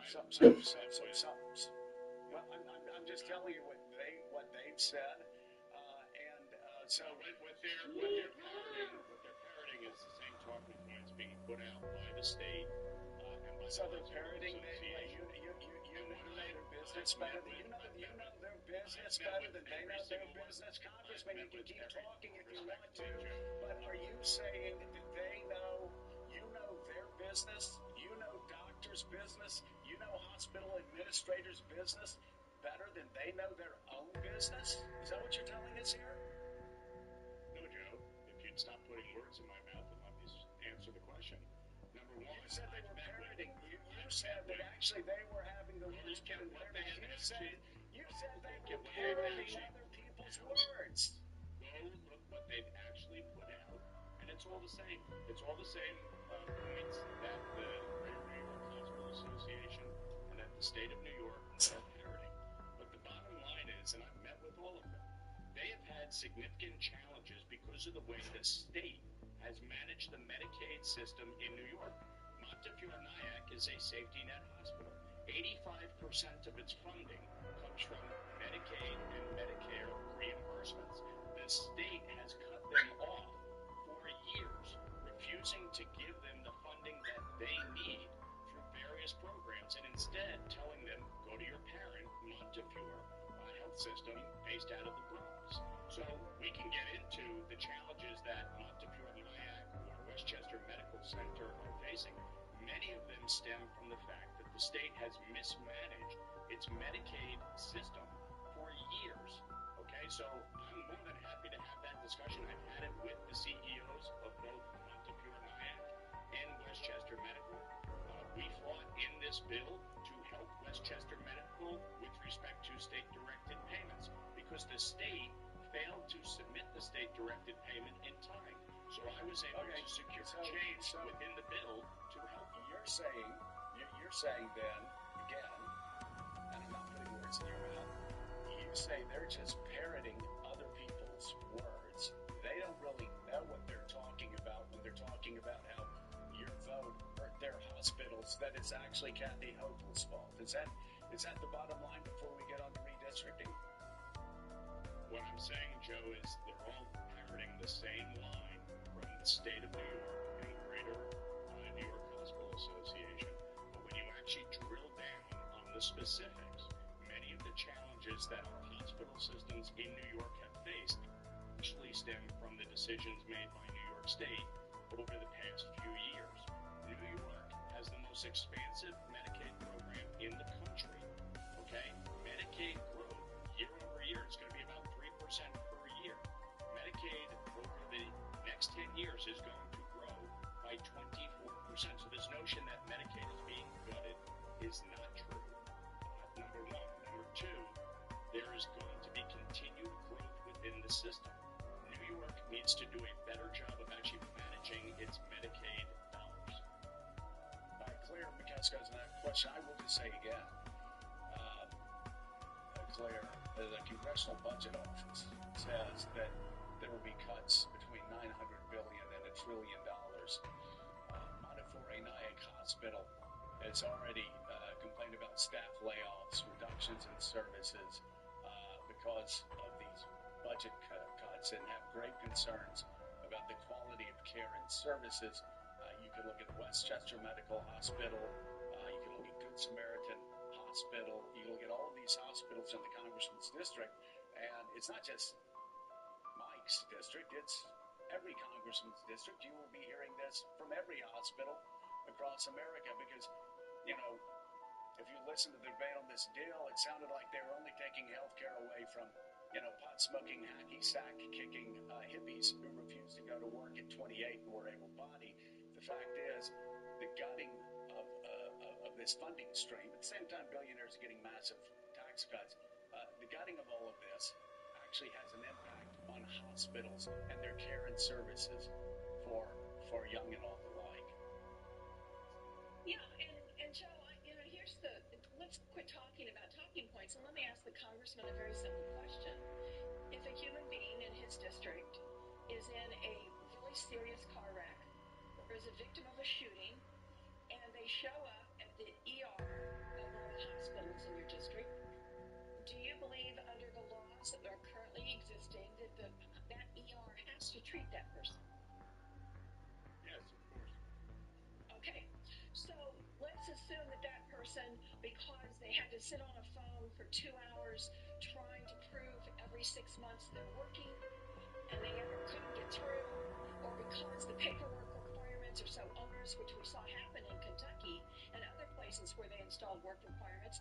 Let's assume that person works a minimum wage job 50 hours a week, and they haven't been able, because of the bureaucracy, to verify their work, or if there's someone who is waiting for an immigration hearing, when they go into that hospital with a dire trauma, the hospital has to treat them. Who's paying for that with these cuts?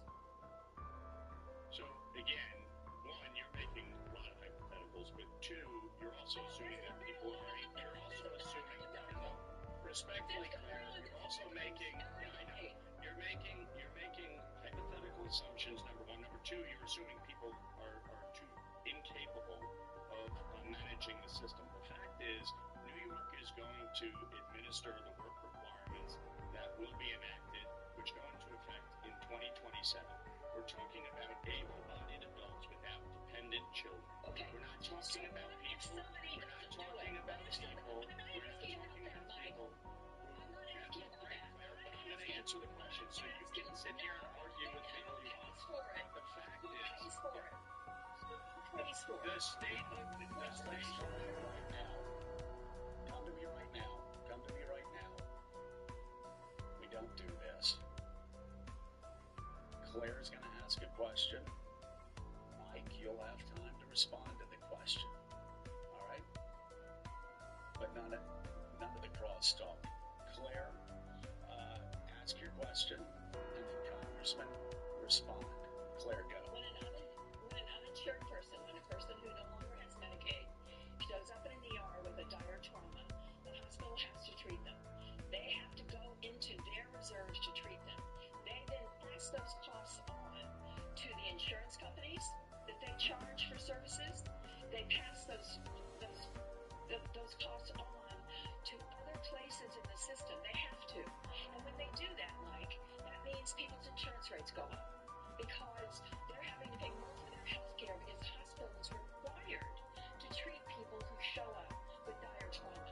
That's where these painful cuts are going to be felt. They're going to be felt when hospitals have to absorb the costs for uninsured people. Now, if you want to change the law and say that somebody who shows up in an emergency room, if they don't have insurance, they can die, then you can do that. But otherwise, these hospitals, that's why these hospitals are panicking. And the ones that are in rural communities, not like your district, it's a swing district, but those in rural districts where there's very little chance of any room for error with their budgets because they run so close, pardon the expression, to the bone in terms of their budgets, that's why these rural hospitals are in a panic. Because when someone shows up uninsured, they still have to treat them. That's the problem I wanted you to address. Not whether able-bodied people could work or not, whether or not this program's being run well, but who absorbs the cost. All right, Congressman, go. Okay, great. You identified a issue that has been consistent in time immemorial within our hospital systems across the country. And you answered your own question as to exactly what happens. But the fact is that the state of New York, as it has, regardless of this bill, will continue to operate in the same manner that it does. And the same way that the hospital system has had to address these challenges along with the state will continue. That leads to a bigger point, which is that even with the Affordable Care Act, okay, that you voted for, you supported, passed 15 years ago, the reality is the economies of scale that were promised under the Affordable Care Act never came to fruition. And in fact, cost has exploded within our healthcare system. And in fact, premiums have gone up. Your bill that you supported 15 years ago promised to address all of that. It failed miserably in addressing that. And the fact is we have a workforce shortage as a result. There's been great consolidation. And I can tell you within my region, within our hospital systems, every major New York City hospital system comes into my district. The consolidation that occurred and the promises of economies of scale have not come to fruition. The overall cost of our healthcare system has exploded. So we all should want to address that. We should all want to ensure access. We should all want to ensure reduction in cost and make sure that people are able to get the care that they need. But this has been a big problem that has been festering long before the passage of the One Big Beautiful Bill. And you can look at every healthcare system in New York, every hospital system in New York. They have been struggling for years.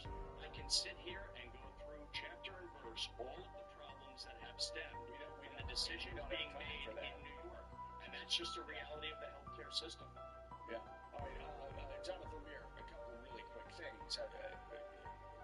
Claire's point was, if you take away Medicaid funding and you take away coverage for people, they still show up at the hospital, and then the hospital is having to take care of them. They're not going to get reimbursed, so that expense gets passed along to everybody else. There is no free lunch in healthcare.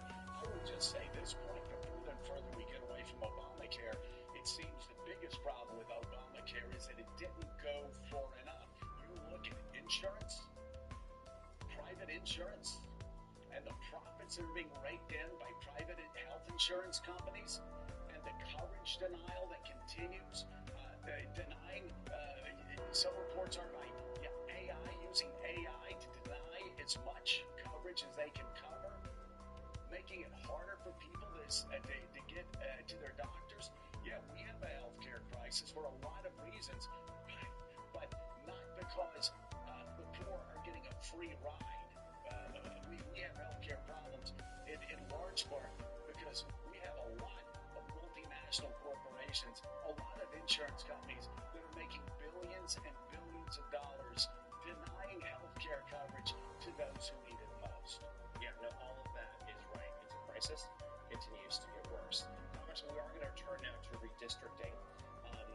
It's certainly this pushed a number of states to redraw the map, started by Republicans aiming to do so in Texas. You have said you don't approve of that effort in Texas. You have also said you don't approve of possible retaliatory redistricting in your home state, in New York.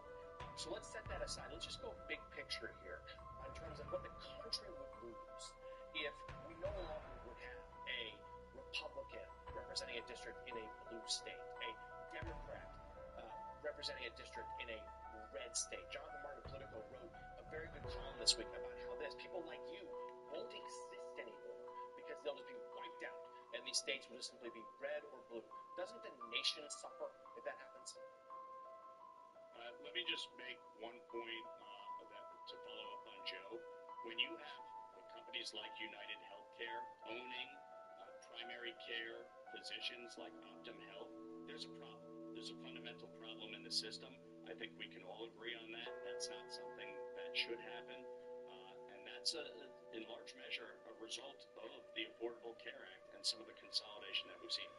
With respect to redistricting, let's look at this holistically. New York State actually started this process of mid-decade redistricting last year. For Kathy Hochul to sit there with a straight face and say that this is in retaliation, it is not. New York redistricted its maps last year with a court order because they were so upset that they lost 11 seats in 2022 on a fair map because they got thrown out in court for gerrymandering New York's maps and violating the state constitution. I was executive director of the state Republican Party back in 2012, 2013, when we pushed for a constitutional amendment to require independent redistricting, ban gerrymandering, ban mid-decade redistricting. Kathy Hochul has done everything in her power to circumvent that in 2022, again in 2024, and now she wants a third bite at the apple. What Texas is doing is wrong. I've been very clear about that. What Democrats wanted to do in Wisconsin earlier this year was wrong. The whole Supreme Court fight in Wisconsin was about redistricting, and they wanted the court to order a new set of maps. The court, thankfully, said no. So this is a problem that has been happening for decades. Both parties are guilty. They do not have clean hands in this mess, and it needs to stop. It's why I'm introducing a bill to ban gerrymandering nationwide and to make sure that the redistricting process is actually fair. If you look 3 decades ago, you had 100 competitive seats in Congress. Last November, only 35 seats were decided by 5 points or less. 35 seats in the whole country. Mine wasn't one of them. I won by 6.5 points. And I'm representing a district that Kamala Harris won. So when you look at the challenges facing Congress, the challenges facing the country, the lack of competitive districts, it is what has created this partisan divide, because you don't have people who are focused on a general election. They are solely focused on a primary, and that is at the root of the problems we're facing in Congress. Republican Congressman Mike Lawler of New York, thank you very much. We really appreciate your coming on the show this morning. Thanks for having me.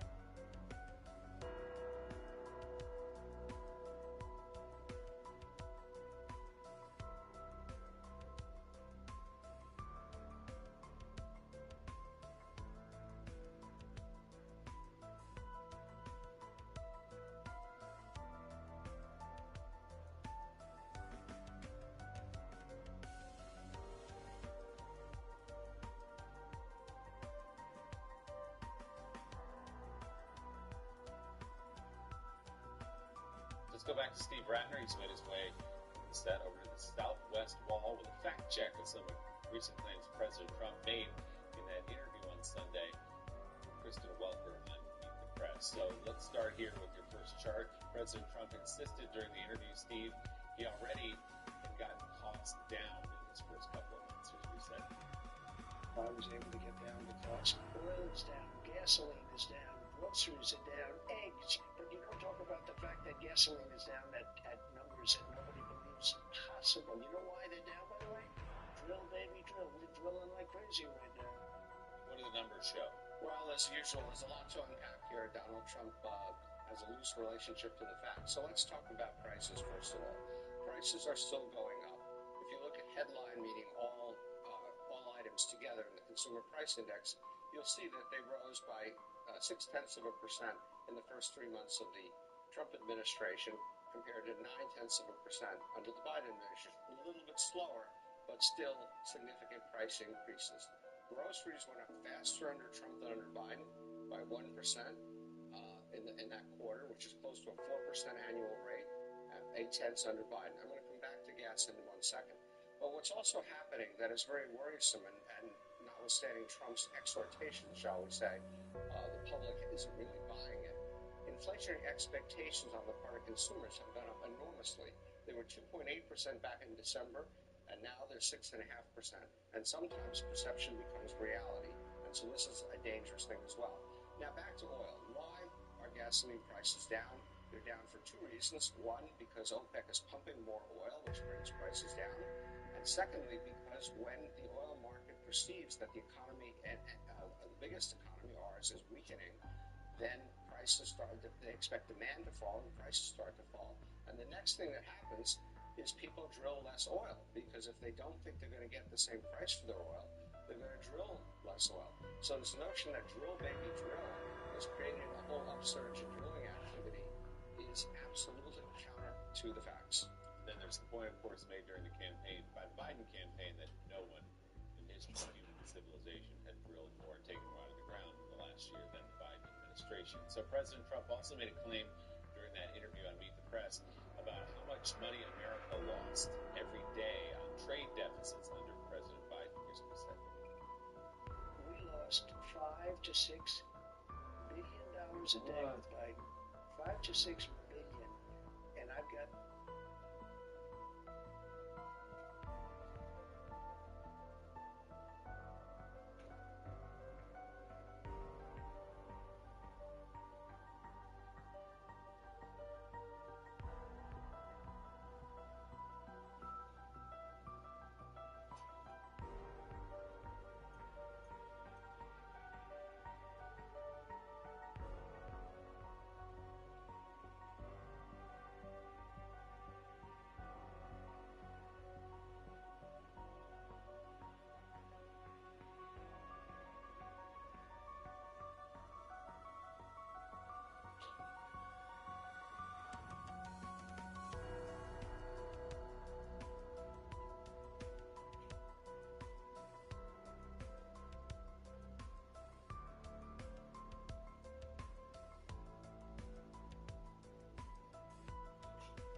Hey guys, I have a steak here.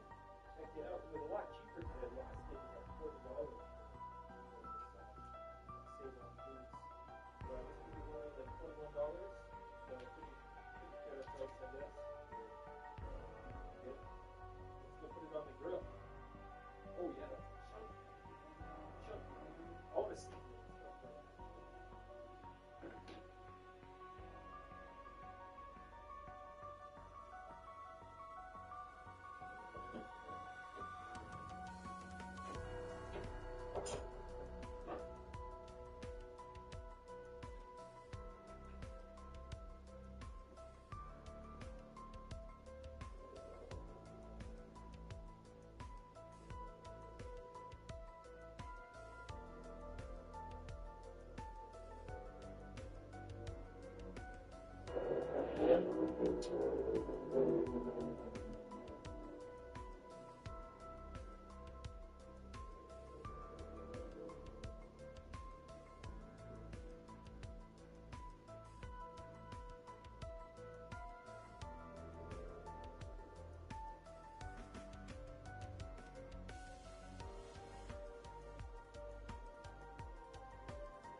steak, so let's cut this piece, y'all. Look how juicy it is.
And would you look at that? Let's take the first bite. Oh no, it kind of turned out well done. Oh well. Still delicious and juicy. I mean, I did have that grill super hot. Oh wow. It's got a lot of smoky flavor to it. Love that.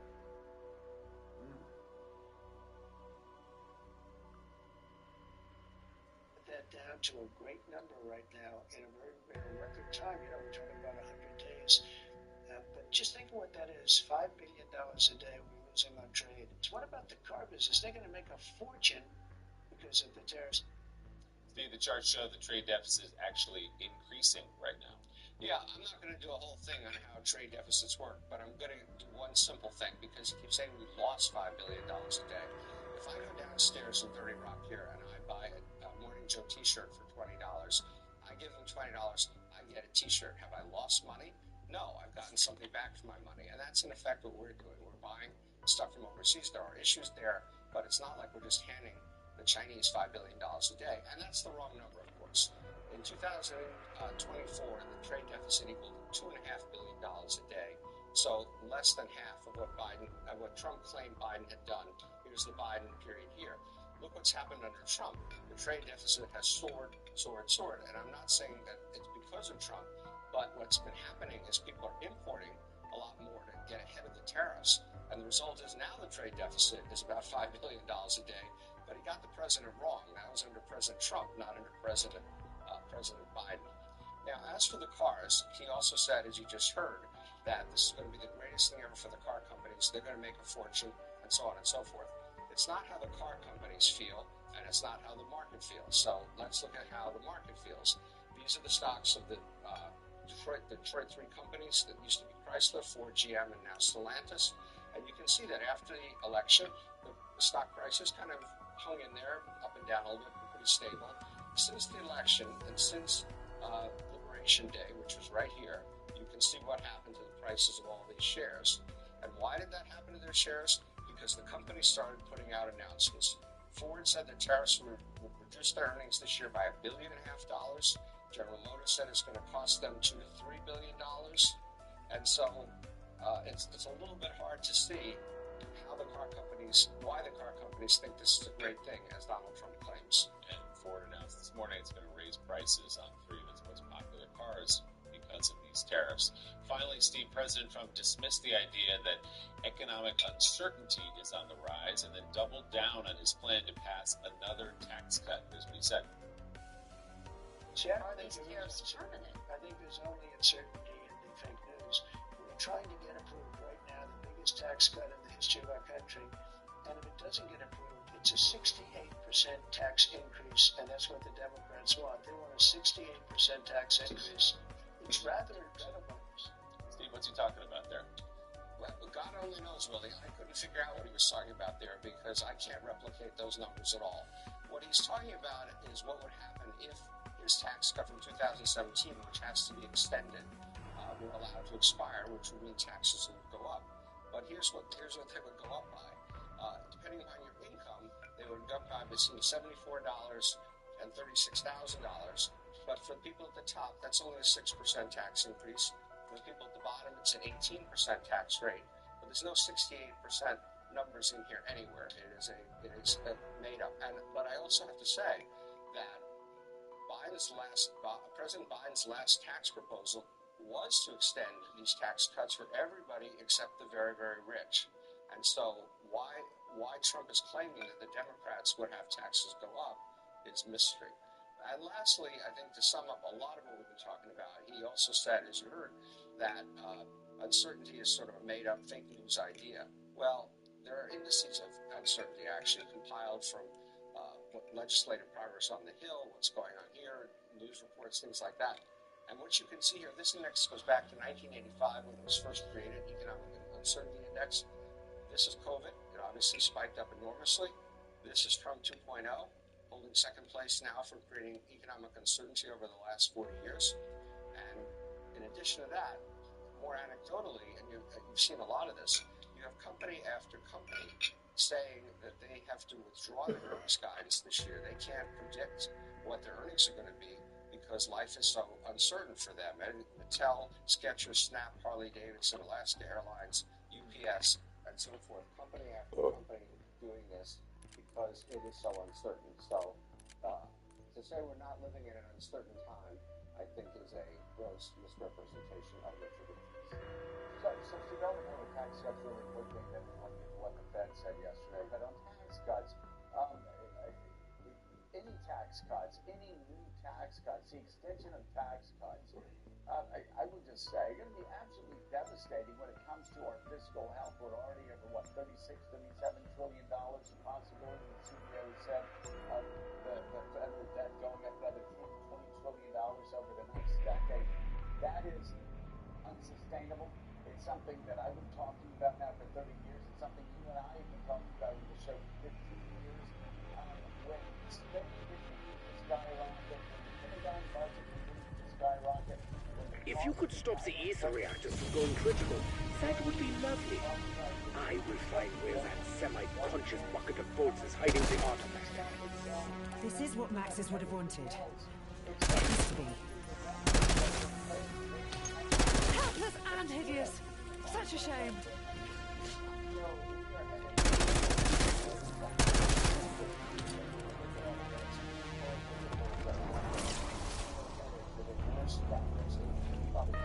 Sam. Max. The Republicans are determined to pass a humongous tax bill, $4 trillion at least, maybe more. We're trying a lot of promises to make a campaign about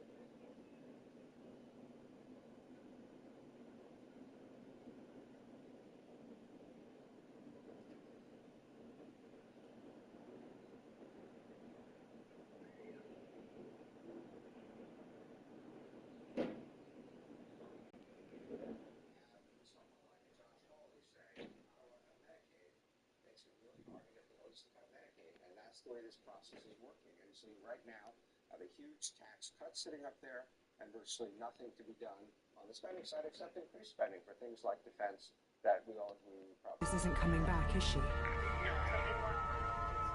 I wish I'd leveled with you sooner, Elizabeth.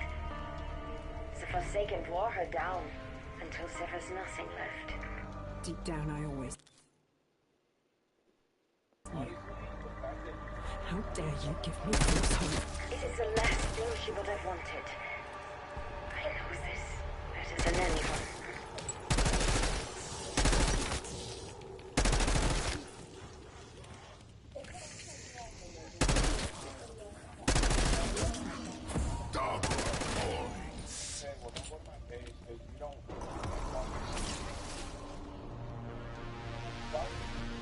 John Blanchard, to whoever is out there, beware of Panos. The man's a murderer.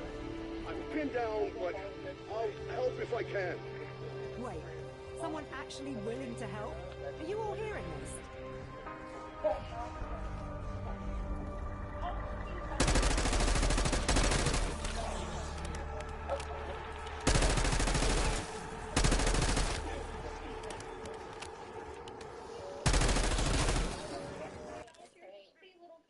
Honestly, the content is disgusting. That's not the appropriate way to like be in a lobby with a creator. But she don't want. You're so stupid. That's what you're not fucking listening. She don't go live on TikTok. You stupid motherfucker. That's what I'm saying. Yeah. Shut the fuck up, idiot. Fuck you and fuck your.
I'm so much better than every single fucking one of you.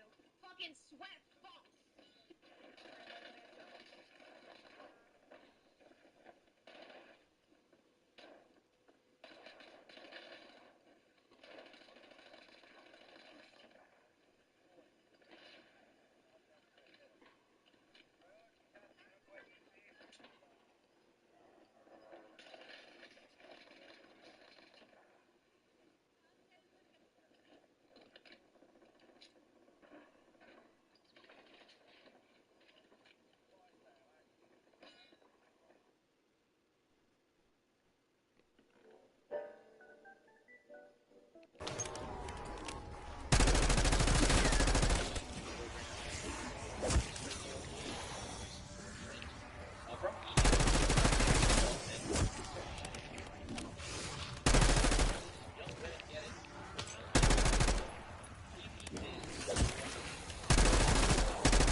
All this time, I clung to the hope I could bring back Max.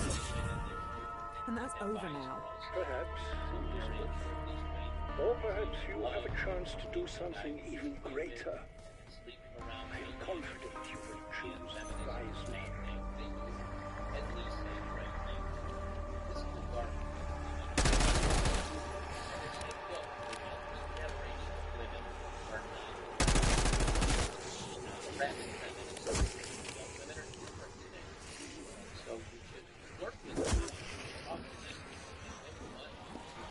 Throwing Semtex!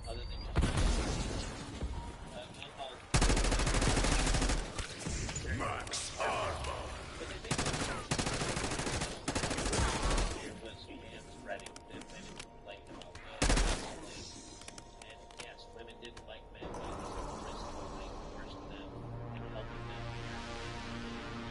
The options before us always seem to be bad ones. Create a false maxis or help the director.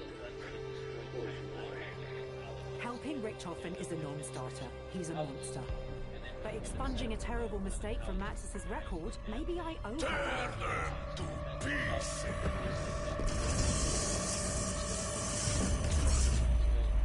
Bob's your uncle? We're here.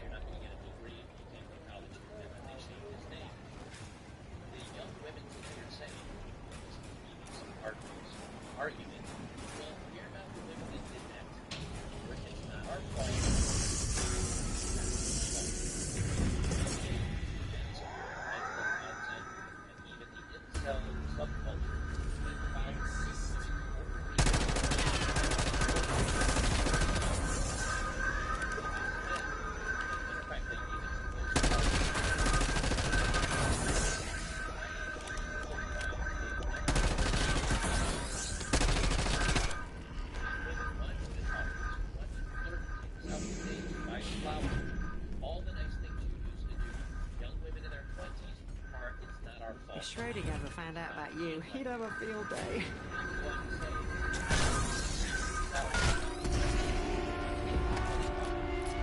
It's like you read my mind. Shit.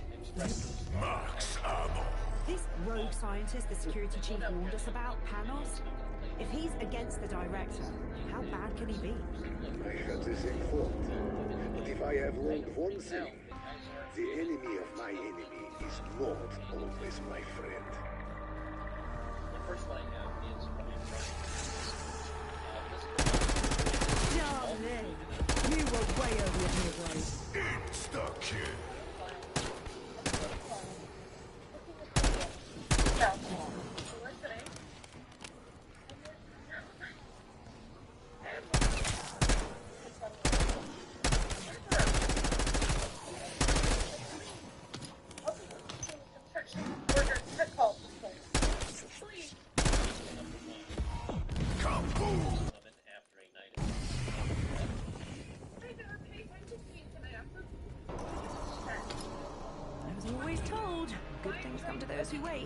If you So should my find expectations our are quite personal harsh. effects from before we were incarcerated, I had some Swedish magazines you should definitely not look at.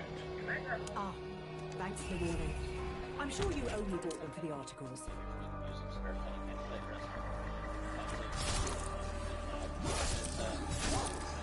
For fuck's sake! I nearly slipped on your entrails.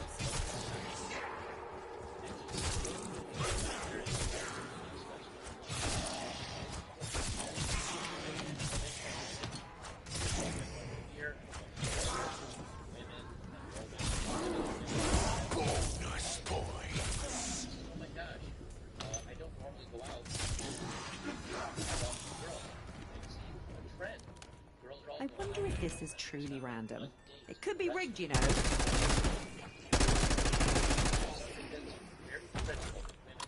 That's almost exactly what I wanted.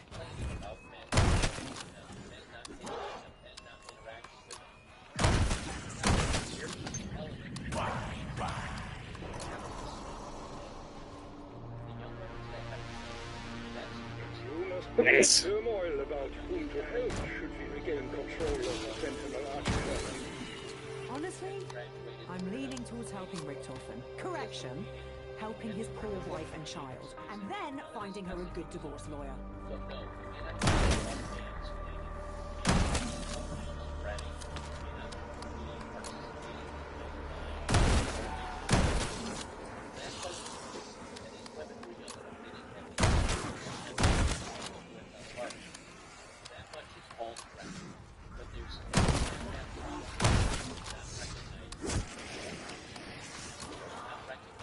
Semtex arm!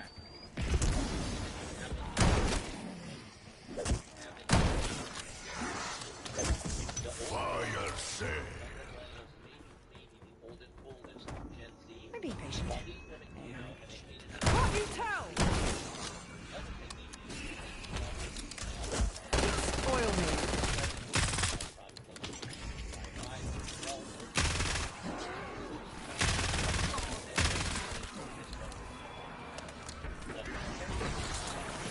Authenticate the pile of bodies I leave behind for you.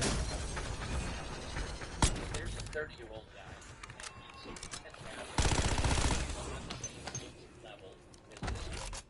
and he's Well, aren't you just a little ray of sunshine inside this wayward reality? Hey,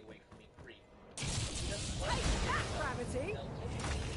average guys because it inflates their ego. You notice none of these women were complaining they don't have a boyfriend, they're not dating, they're not dating yet later. None of them are complaining about that.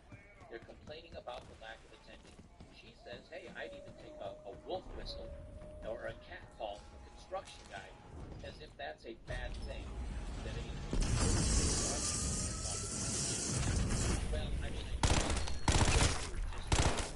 that is the whole vibe she gives off. So really, it's not about the dating, it's about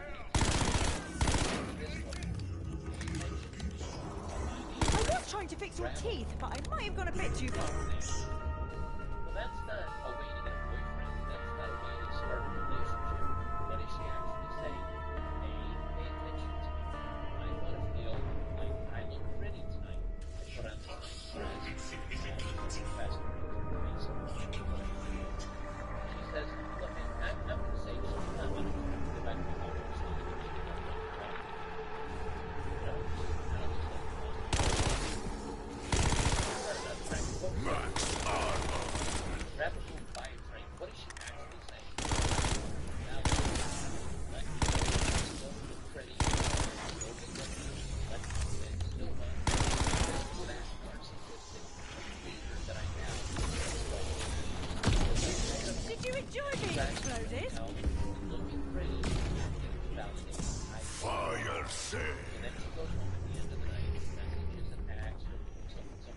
That's right.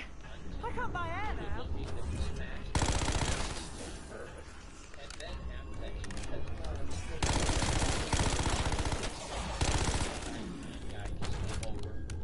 Did you have to piss on my chips?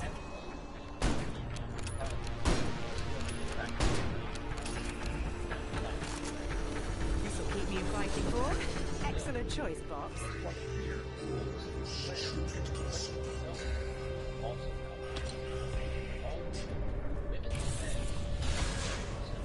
Tear them to pieces.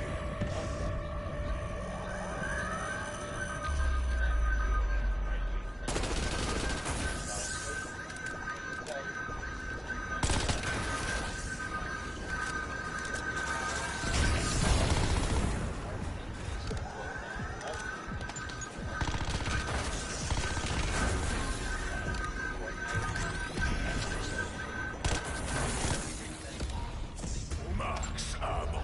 We are ready when you are. It better be soon. My skin is itchy. There's no guys there. These three guys. This guy don't spend money on this. He say, well, I'd rather sit on my porch and watch the deer wandering around out in the woods. I'll sit on the patio sipping on a six-pack with one of my buddies. This guy just say,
Charming.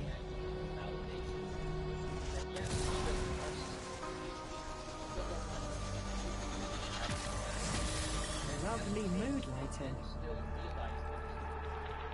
Welcome to sub-level 10. Reactor stability is hanging on by a thread. Get to work. just like she says, oh, my grab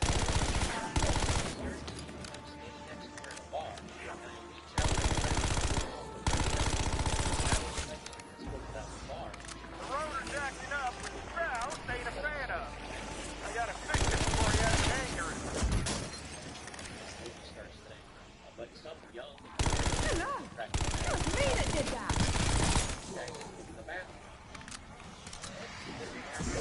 Stuck kid. That's what happens when you bring teeth and claws to a gunfight.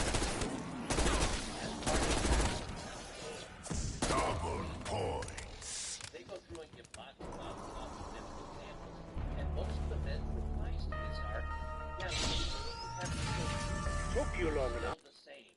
You still I'm not a young man anymore. And neither are you. themselves admit the guys are having the young men or even older guys, they want no part of this because they know it's not going to work out well for them. The guys have just given up wisely because the women haven't changed. I mean, here's a perfect article that explains all of this. This is posted in Women on Reddit, and this is from, I think, about a week ago. No good single men left, and stop trying to convince me otherwise. Can we just collectively vent for a moment? There are no good single men left. I don't care what ChatGPT tells me. I don't believe they're